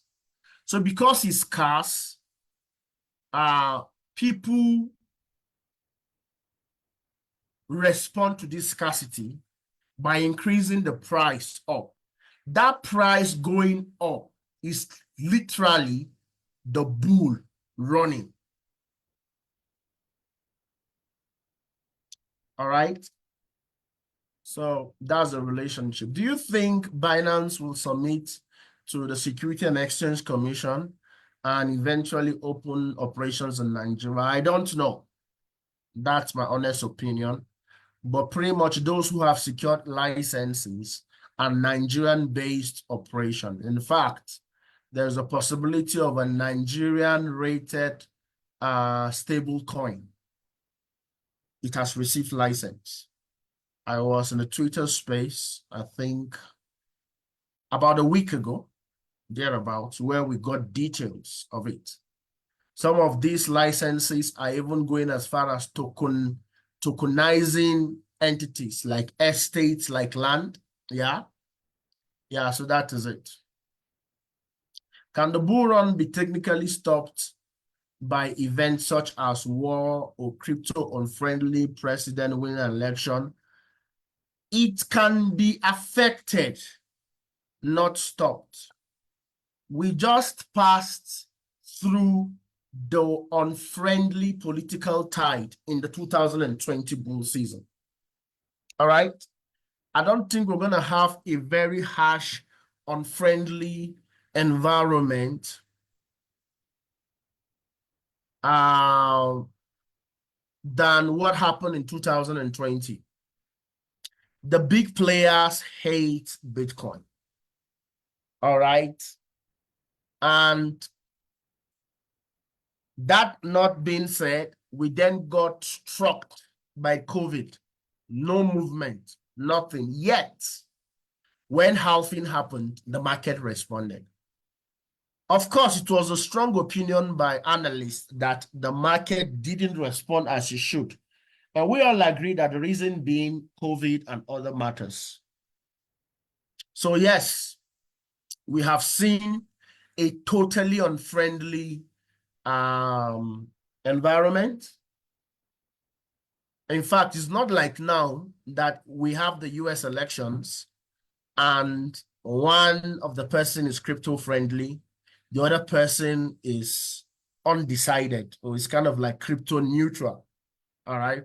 So it's a little bit even friendly than when, even as far as 2020 is concerned, even Donald Trump wasn't friendly.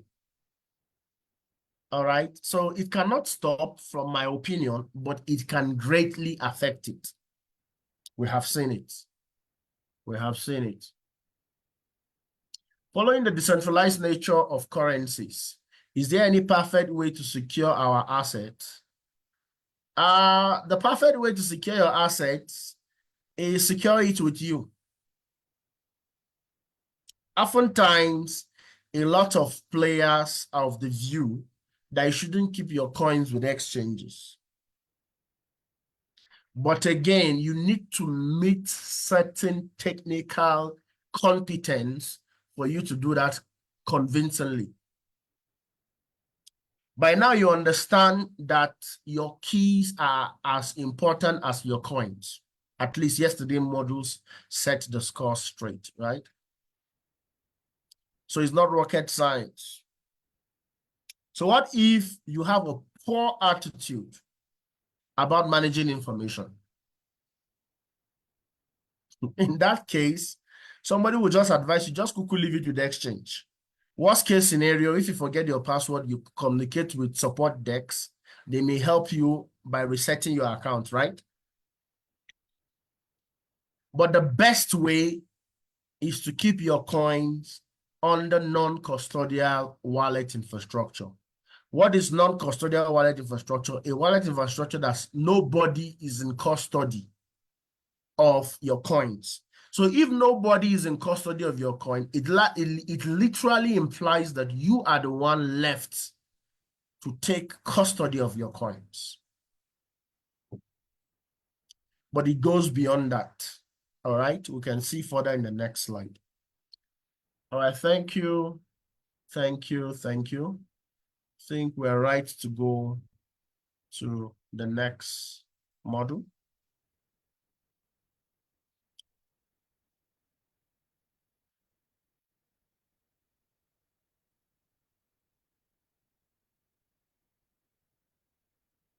So we are considering usability and internet security.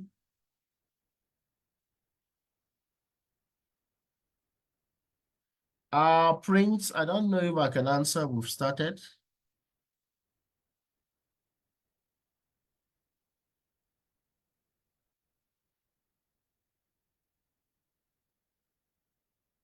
Okay, market went down before Bitcoin halving. Yeah, market actually goes down before Bitcoin halving. Market also goes down after Bitcoin halving. The effect of Bitcoin halving is not felt immediately. All right. In fact, this is the first time that we even saw market going up before Bitcoin halving, courtesy of the ETF. All right. There is pre-halving dump and there is post-halving dump, market sentiment. In the short term, there's a lot of sentiment that just comes crazy. But in the long term, that's where you see the true impact of what happens. All right. So by the end of this year to the first quarter of next year, if nothing happened, then it will be the first time in the history of cryptocurrency that the market did not respond to halving. But in the last 4 halvings or 3 halvings, as far back as 2012 is concerned, 2016 is concerned, 2020 is concerned, by the end of the year of halving, we begin to feel the impact of scarcity. So in the market, scarcity does not just wake up that they know. Scarcity, the momentum of scarcity is building little by little to reach the time that nothing is no longer cheap. All right. Thank you for that question, though. Usability and internet security. We have done a great deal of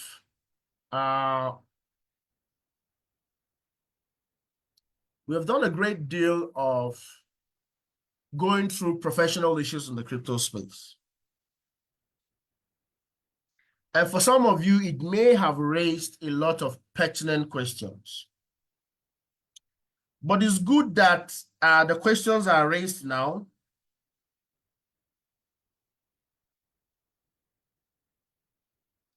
It's good that the questions are raised now so that it shouldn't be raised in a later time, or the question should not be raised when you're already a victim.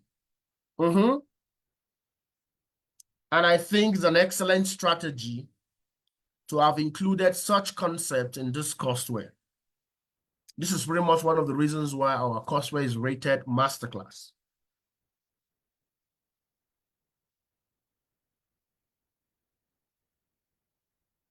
But again,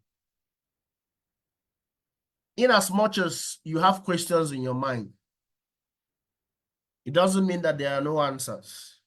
But technically, the answers will come from you. So we considering usability and internet security is also putting concrete boundaries on this matter of concerns, because you see, whatever we have discussed prior to now are concerns that are pretty much out of your control, right? Exchange, theft and scam, regulations, pretty much they are concerns that are core to the industry, but you will agree with me that you are not the reason, okay? But it's not complete if we give a blind eye to the fact that you too can be another avenue for another concern or another avenue for another problem. Thus, the need for us to consider usability and internet security.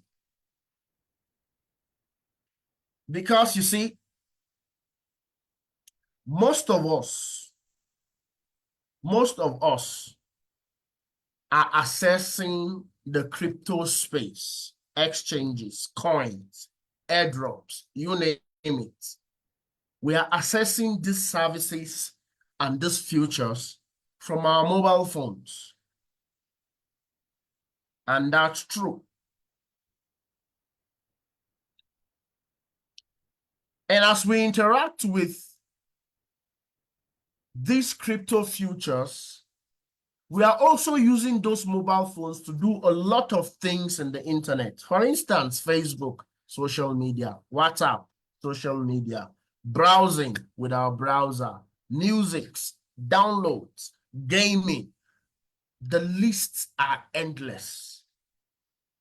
Now, while there is no explicit rule that must be followed, it is important for me to draw your attention and you to draw my attention to the fact that the way we behave online can either make that thing that we are doing in crypto can either make it safe or open it up to danger. Thus, this model seeks to bring you and me to a sense of awareness on how we should behave online, most especially as it relates to our smartphones and by extension, our email addresses. In view of this, we are going to consider areas that will help us behave secure online. There are two main areas of discourse: usability and internet security.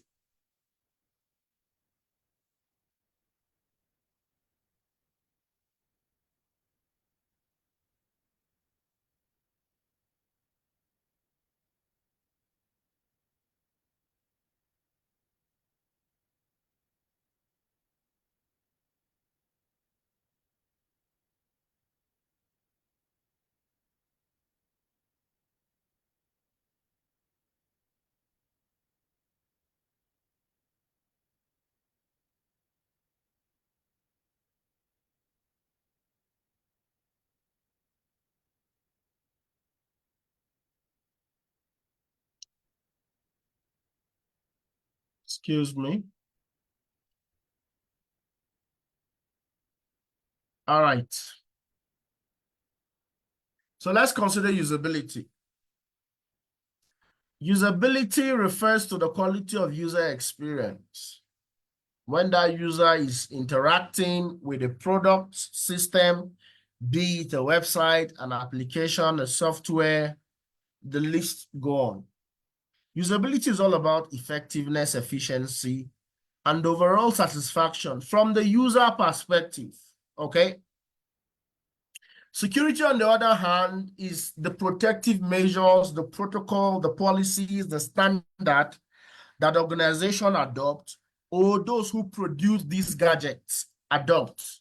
And the whole idea is to ensure that cybercrime or criminals don't put threats to these products or services that is being rendered to the user.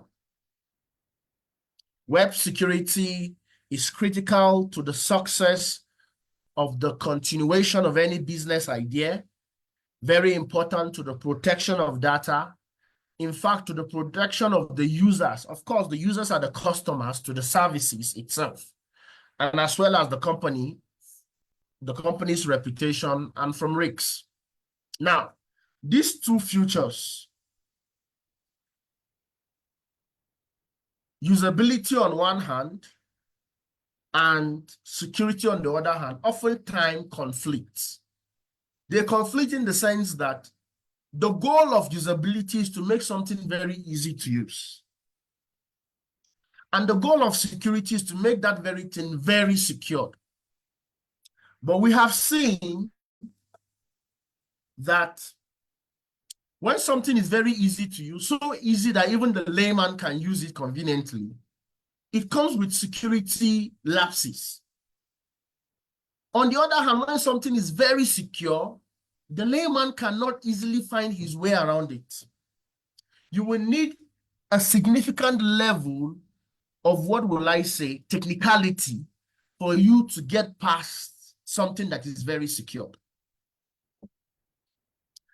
Thus, you cannot make something very easy to use and not have security concerns. On the other hand, most of the things that are very secured are not easy to use. Thus, it has been a big problem because you see, the whole idea while we are creating all these things is for users. And the more users, the more pretty much it gives you that traction, that narrative, that presence. But again, it's not all your users that pretty much are capable of, accessing that thing at that tech way. But again, when you make it too easy for everybody, you may recoup on revenue, but you may also lose those revenue in litigation, in lawsuits, and even in security concerns, because through that user, damage can be done even to the industry or to the company, or even to your reputation at large. Thus, we begin to ask the question, which should we choose? Should we choose technologies that are very easy to use, or should we just stick to technologies that are very secure? Well, the players of late have merged both, in the sense that many developments are now increasingly making their solutions easy to use as well as secured. Thus, the margin is getting more closer and closer. You and me can agree to the fact that we are beginning to see sensors, lock features, biometrics, in addition to slicky looking devices. Sitting on top of that is a multitasking feature and all-in-one use sitting right at the top of most devices. Now, while this is so nice, and you will agree with me that it's so nice, one problem has been discovered. What is it that has been discovered, Benjamin? It has been discovered that the user who uses this device is very lazy. In fact, super lazy. And with this reality of laziness, the whole work of making something as easy to use as well as secured is becoming a waste of effort. Why? Because no matter how sophisticated your device is, if you are lazy to make it secured, your attitude to security will always be the point of attack. With this reality, physical compromises is inevitable, as well as social engineering attacks are made what? Easy. Most crypto users like you and me are predominantly accessing crypto using their mobile devices. And as such, they are stored coins, they are stored tokens, they are stored NFTs, either gotten through social exercises or hard-earned investment may be at risk.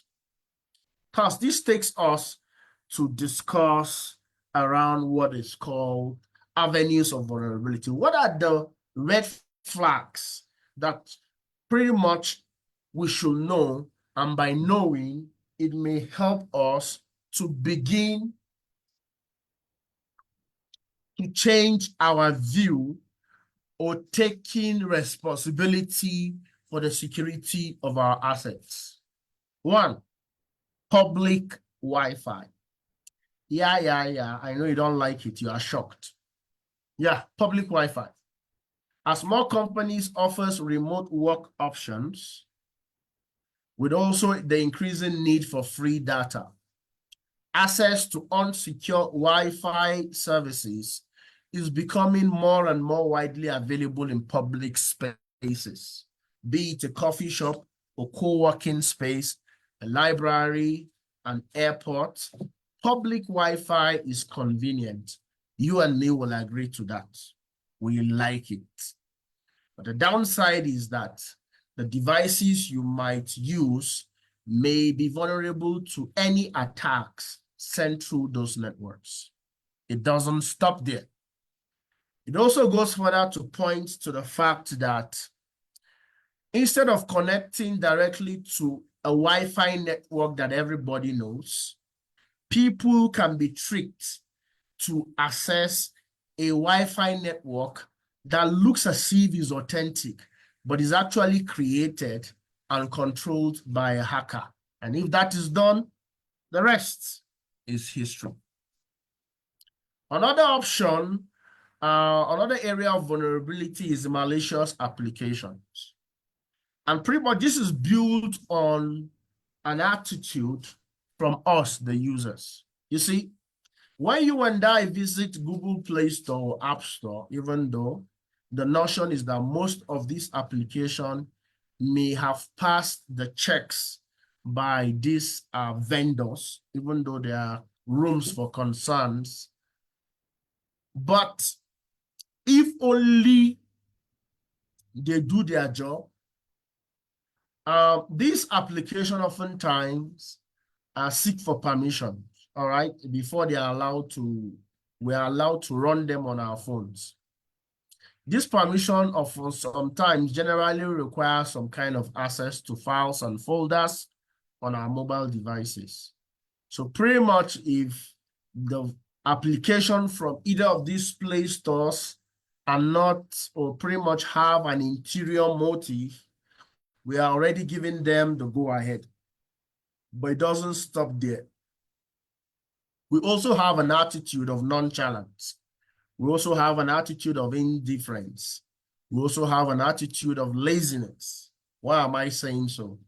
On one side is the fact that we do not glance at permissions. We just agree, agree, agree. On the other side, some of us not only are lazy in this sense, but we go out of our way to introduce third-party applications from unknown sources. Haven't you heard of people who don't want to update their WhatsApp because they don't want to lose data, or rather they want to manage their data, or rather they are, akagom, they are very greedy about their data. So on the contrary, they will rather ask the likes of me, Benjamin, to send my updated WhatsApp app via Zender to their phone. Now, the big question is, have you done your checks and confirmed that the device wherein that updated WhatsApp application that is being sent from is not infected?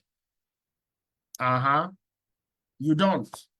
What is your reason? You just don't want to lose data. And how comes it that we do not have the mindset of ensuring that our apps are up to date? So such lack of scrutiny opens us up to vulnerability. See, guys, hackers have carefully predicted our activity patterns. And these are some few things that hackers know. Hackers know that men love to see beautiful women and peradventure cars. But if those women are sexually attractive, hackers know that they are the loves, they are beautiful for sight. Hackers also know that women love flowers, cars, money, mansion, even handsome men. Hackers also know that third world countries love free content, whether it's free music, free movies, pictures, the list go on. Hackers also know that pornographic websites attract huge traffic, most especially if the contents are free. Hackers also know that rumors and fashion oftentimes keep ladies busy. With this information, a hacker can develop a malicious application and append that malicious application to the above-mentioned contents. Append it to a picture of a sexually appealing woman, append it to a picture of a handsome guy, append it to a picture of flower, rose flower, append it to the latest movie, append it to the latest song, append it to some of the streaming videos or the streaming pages in a porn website, append it to fashion blogs, the list go on. Now, oftentimes, these malicious programs are coded or are designed to get activated with a .exe command, which we call the executable command. What is executable command? Pretty much this is the command that runs most of the applications. How does it get run? You run it by double clicking. And if you pause, you realize that virtually any soft document, soft application, or digital program that you have on your device, you have accessed it by activating the execution. In other words, you have accessed it by double-clicking it. You double-click to view picture. You double-click to play music. You double-click to open a video file. You double-click to scroll. It's a click, click, click, click. Now that clicking in the programming syntax is you activating the .exe command of that program. So pretty much, same with the malicious program.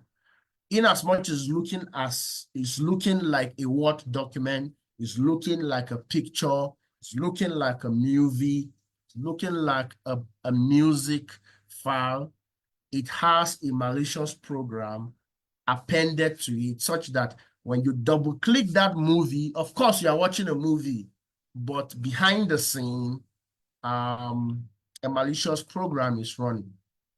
And one of these malicious programs can be a keylogger. As I've said before, keylogger does what? Copies anything you type with a keyboard. You log into a website, you will use the keyboard to log in.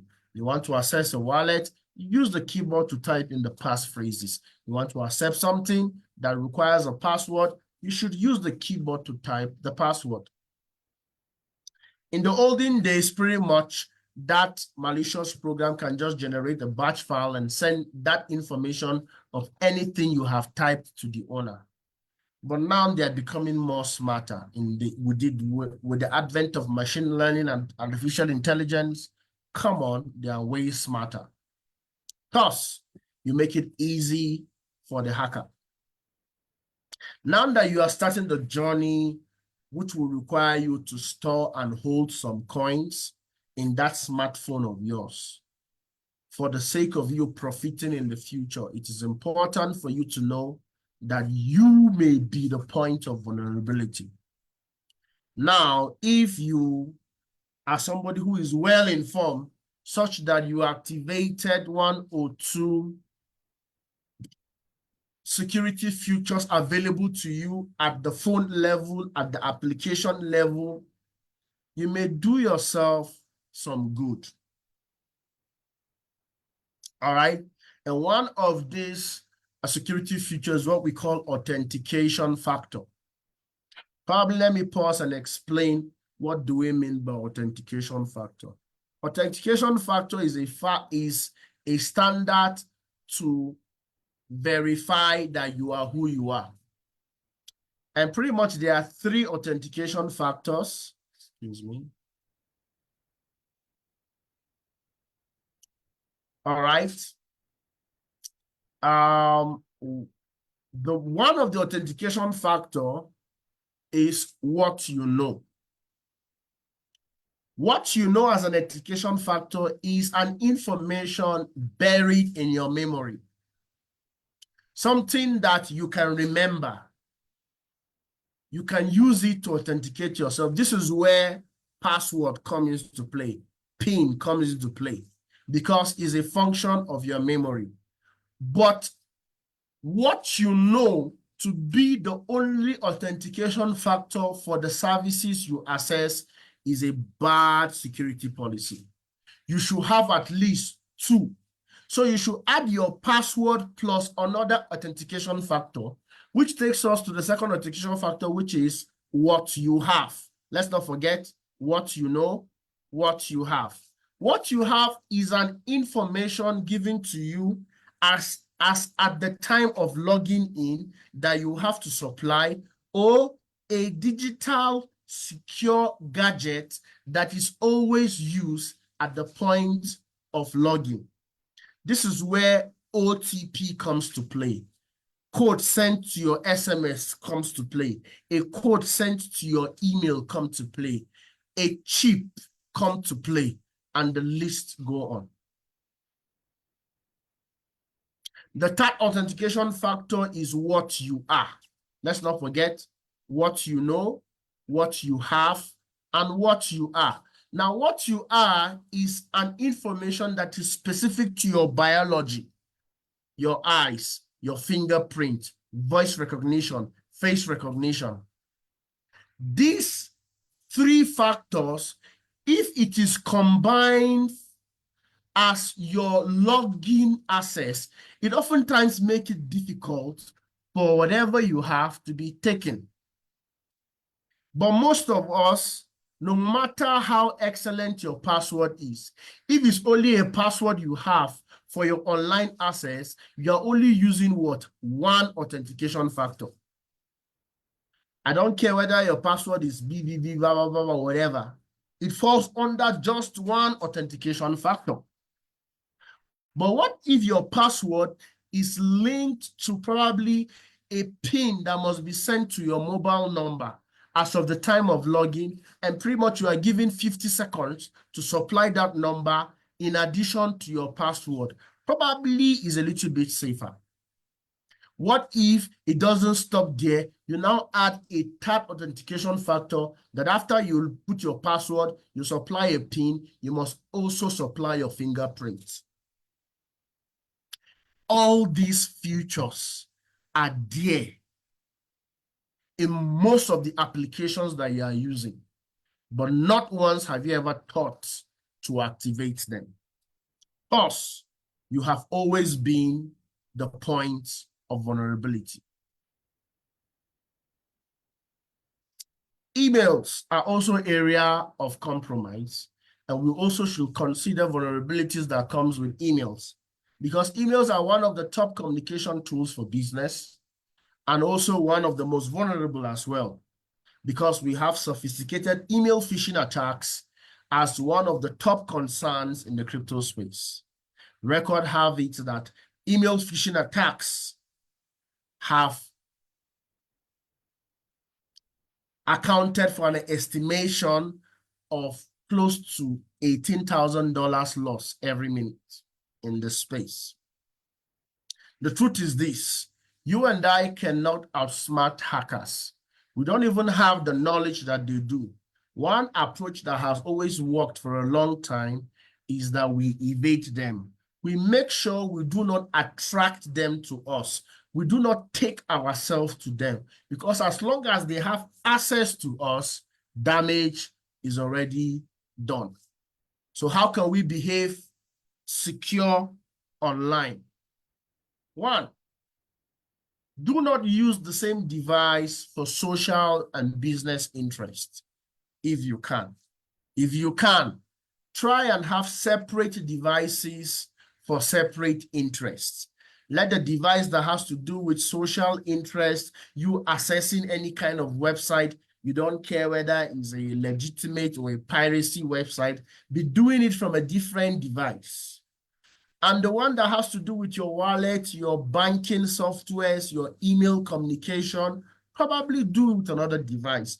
And make sure these two devices don't communicate with one another. Like for you taking flash drive or memory card from one device and putting it on the other device, you might contaminate the whole deal. I that I'm speaking to you right now, in every given time, I have at least three,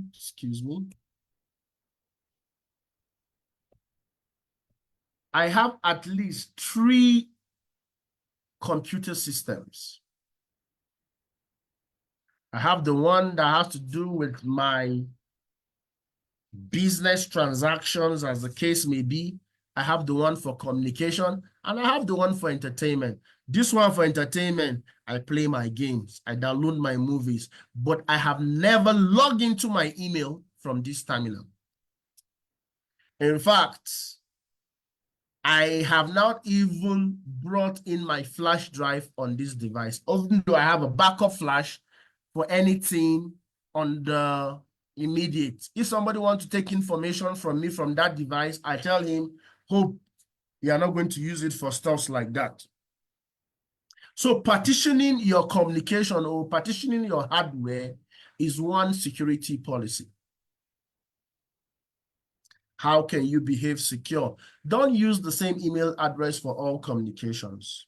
If you can, partition your email address. Let there be an email address centered for social expression, an email address centered for official communication, an email address centered, those kind of things. Why? What happens if your Facebook gets hacked, for instance? And based on your timeline, you have been doing a lot of businesses on that Facebook handle. In fact, your messages on Facebook can attest to the fact that you've done multiple transactions. Only for the email associated with your Facebook handle is the only email you have. In other words, your banking OTPs from that email. Information about your debit and credit card is from that email. Bank statement associated with that email. And voila, even cryptocurrency exchanges, wallet, all those things. What happens when one gets compromised? Wouldn't it be nice if you had partitioned your communication? You will still have something saved.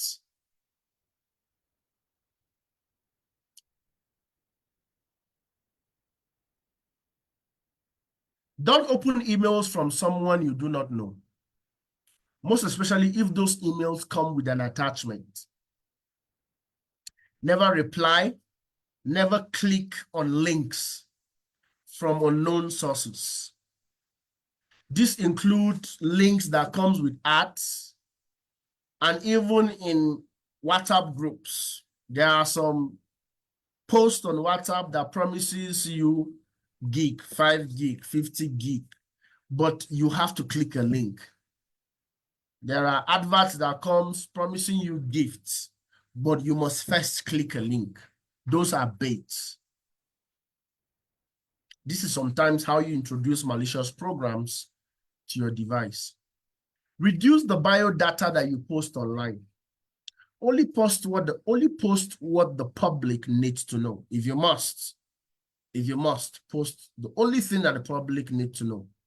Information that points to the fact that you are very rich, most especially your place of work, your residence, opens you up to social engineering attacks. Ladies are oftentimes victims. All right? I don't know how. During my network security days, we have dealt with a lot of case studies around social engineering attacks, and it has to do with you offering information in your bio data. Most of the victims, their profile have sensitive information already posted. You are the one that your password has to do with your birthday, yet your birthday is public on your social media platform. You are the one that your password have to do with your mobile number. Who even does password with phone number? But as I speak to you, you are hearing me now, and I know you pretty much subscribe to that thing. Why? It is our natural psychology to subscribe to usability in contrast to security. We want things that are easy to use. And I've already established the fact that as long as it is easy to use for you, just know that it is security prone.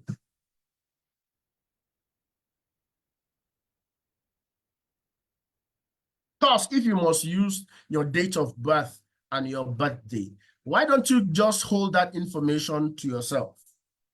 Why must you make public the day and the month, probably the year of your birth? Why must you make public your phone number? And if you think it's necessary that your phone number to be made public, probably for the sake of business or for the sake of whatever the case may be, then employ security modalities. It's already available. Let me break it down. The smartphone you have, at the device level or at the device layer, it has security features. Lock patterns, PIN, biometric sensing, whatever is in the settings of that phone. Some of you don't activate it. And that's just one layer. You go beneath the hardware, or you go beneath the device, lies an operating system running on that phone. Of course, a mobile operating system, which can be either Android or iOS. At the operating system level, in the settings of the operating systems, lies security features that you should activate. You don't. It doesn't stop there. In that operating system lies different applications running on that operating system. WhatsApp is an application. Facebook is an application. TikTok is an application. And this is at the social connection layer. Probably you that you're hearing me now, I want to believe a crypto wallet is an application on that phone. Probably a crypto exchange wallet is in that application. Probably even your banking software, the wallet is in that application. And none of those applications have you activated its own native security settings.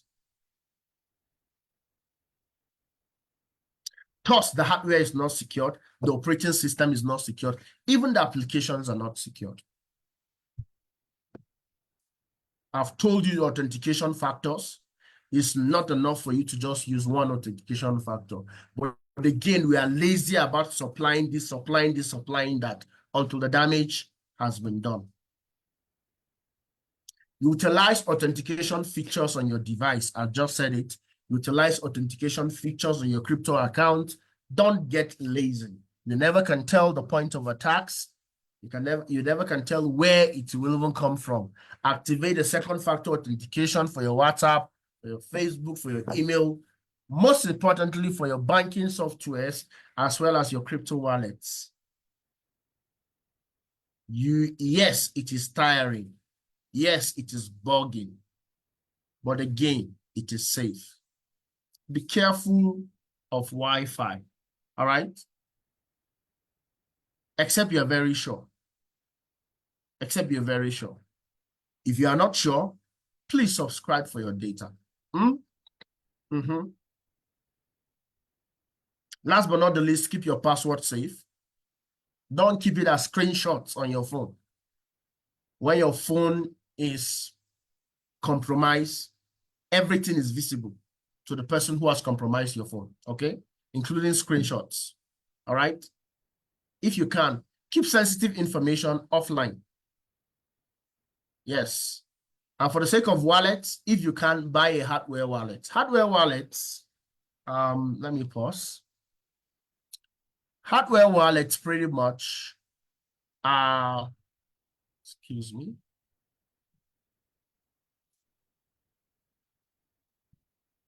Hardware wallets pretty much are one of the most secured wallets. I can just give you an example. Keep key wallets. They oftentimes looks like hard drive. They can look like flash drive. They can even look like external hard drive. They can look like a phone. They pretty much do the job of your wallet, right? So let's see whether we can see. Okay, so this is a keep key wallet. This is a keep key wallet.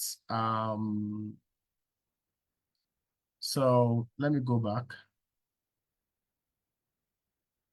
Keep key wallets. Let me come to images.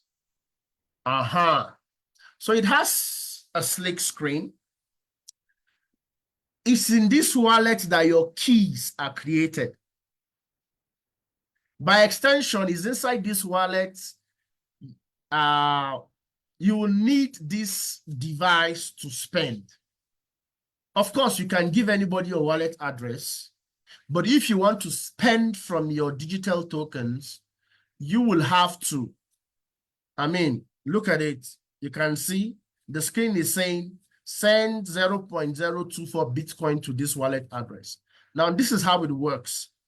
Hardware wallets will require you to do a physical activity, and transactions are always approved by you pressing a button. Look at it. This button After you've inserted the pin here, because you use this USB cable and connect to your laptop. Look at it. Connect to your laptop. Let me see. Probably you'll see how it works. You see how it works. Pretty much that's how hardware wallet is. You connect it to the laptop. There's a software version that will run on your laptop. You can see the person's seed phrase stored offline. So when you connect it to your laptop, the software version on the laptop, the wallet pops up. That's where you collect the wallet address you want to do transaction from. And when you then authenticate on the hardware. Now, this is pretty much him or she setting up her wallet, as the case may be. This is just one of many ways. So the best way to secure, so you can see this is the wallet. The person wants to do transaction, as the case may be. You must press that button to confirm. You can see transactions will not go until you press the button. So you must do a physical activity, all right? You must do a physical activity. Keep Key is just one of the hardware wallets. We also have Nano Ledger wallet. Nano Ledger wallet looks like a flash drive. Unlike Keep Key that looks like a hard drive, Nano Ledger looks like a flash drive, also connected. There's Nano Ledger S and there's Nano Ledger X. S as in for snake, X as in for Xmas tree. The one for X has Bluetooth compatibility. So you can connect with your phone. There's a wallet, there's a phone, there's a mobile wallet version on your phone, but that mobile wallet version is not going to work until it gets connected with the hardware via Bluetooth, and pretty much you can do a lot of things. These things are not free, eh? They are not free. They comes with a price tag. All right, so you can see pretty much, I don't know how they even know I'm accessing it from Nigeria. So they pretty much have given me the Naira value, even though this is contestable because I don't know what exchange rate they are using. All right. So back to the slides, excuse me. Back to the slides. The safest way, even though we have heard of issues of wallets being compromised, most people who have hardware wallets have their assets very safe. Why? Because it brings with it an additional physical layer of security. The person must break into your house and go and press that button. So it's not pretty much invading your assets through the web space, whether hacking or not. Why? Because the keys are not online. The keys are offline. Pretty much you can now remember what we were talking in the module before. We talked about Quadriga CX, right? And we said what? That the CEO transferred all the coins of the users or the customers of the exchange to where? A cold wallet, or what we call a hardware wallet. That's what we're talking about. And he was the only person who had the information to bring it back online. So thank you very much. Probably we are going to answer question. Okay, there's another question. There's already a question. Is it possible that your phone can be hacked if you reply a chat on WhatsApp or social media platform? If the reply requires you to click a link and you clicked the link, damage can be done. In fact, there's even attack that is saying no click attacks, no response attack. You don't even need to do anything. They'll just target you and attack you. So pretty much the safest way we have been going is to, what's the right word? Evade. Evade. So partitioning your communication is one important way of evading. Yeah, it's a good question. Authentication apps may be safe, may not be safe. That's the truth. I cannot categorically tell you authentication apps are safe. One of the authentication apps that I respected, LastPass, was hacked. Kaspersky also at some point also offers authentication features. Kaspersky had security concerns. All right. Google Authenticator is the one that everybody knows. Google is a ticking bomb. Why are we saying this? We considered this yesterday now, Byzantine problem. When a solution provider builds its technology infrastructure using centralized technology, it's just waiting for danger. That's just the truth. Yeah, some of these guys budget billions of dollars every year for security. Yet, I mean, how many times have Facebook been hacked? Do you know how much Facebook budgets for security? Go on Google.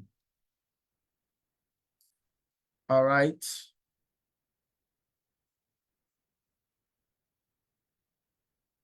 So thank you. I think I'm going to stop the Facebook streaming. So before I stop it, tomorrow we should be considering professional issues in the crypto space and income generating options in the crypto space. So pretty much we are beginning to move into the real deal. All right. And the real deal comes with the flair. All right. So for some of you guys, today may not even be your highlight or your take home in the courseware. Pretty much you have to be tomorrow. So let's do well to be on space on time so that we can end on time. Without no further questions, let me just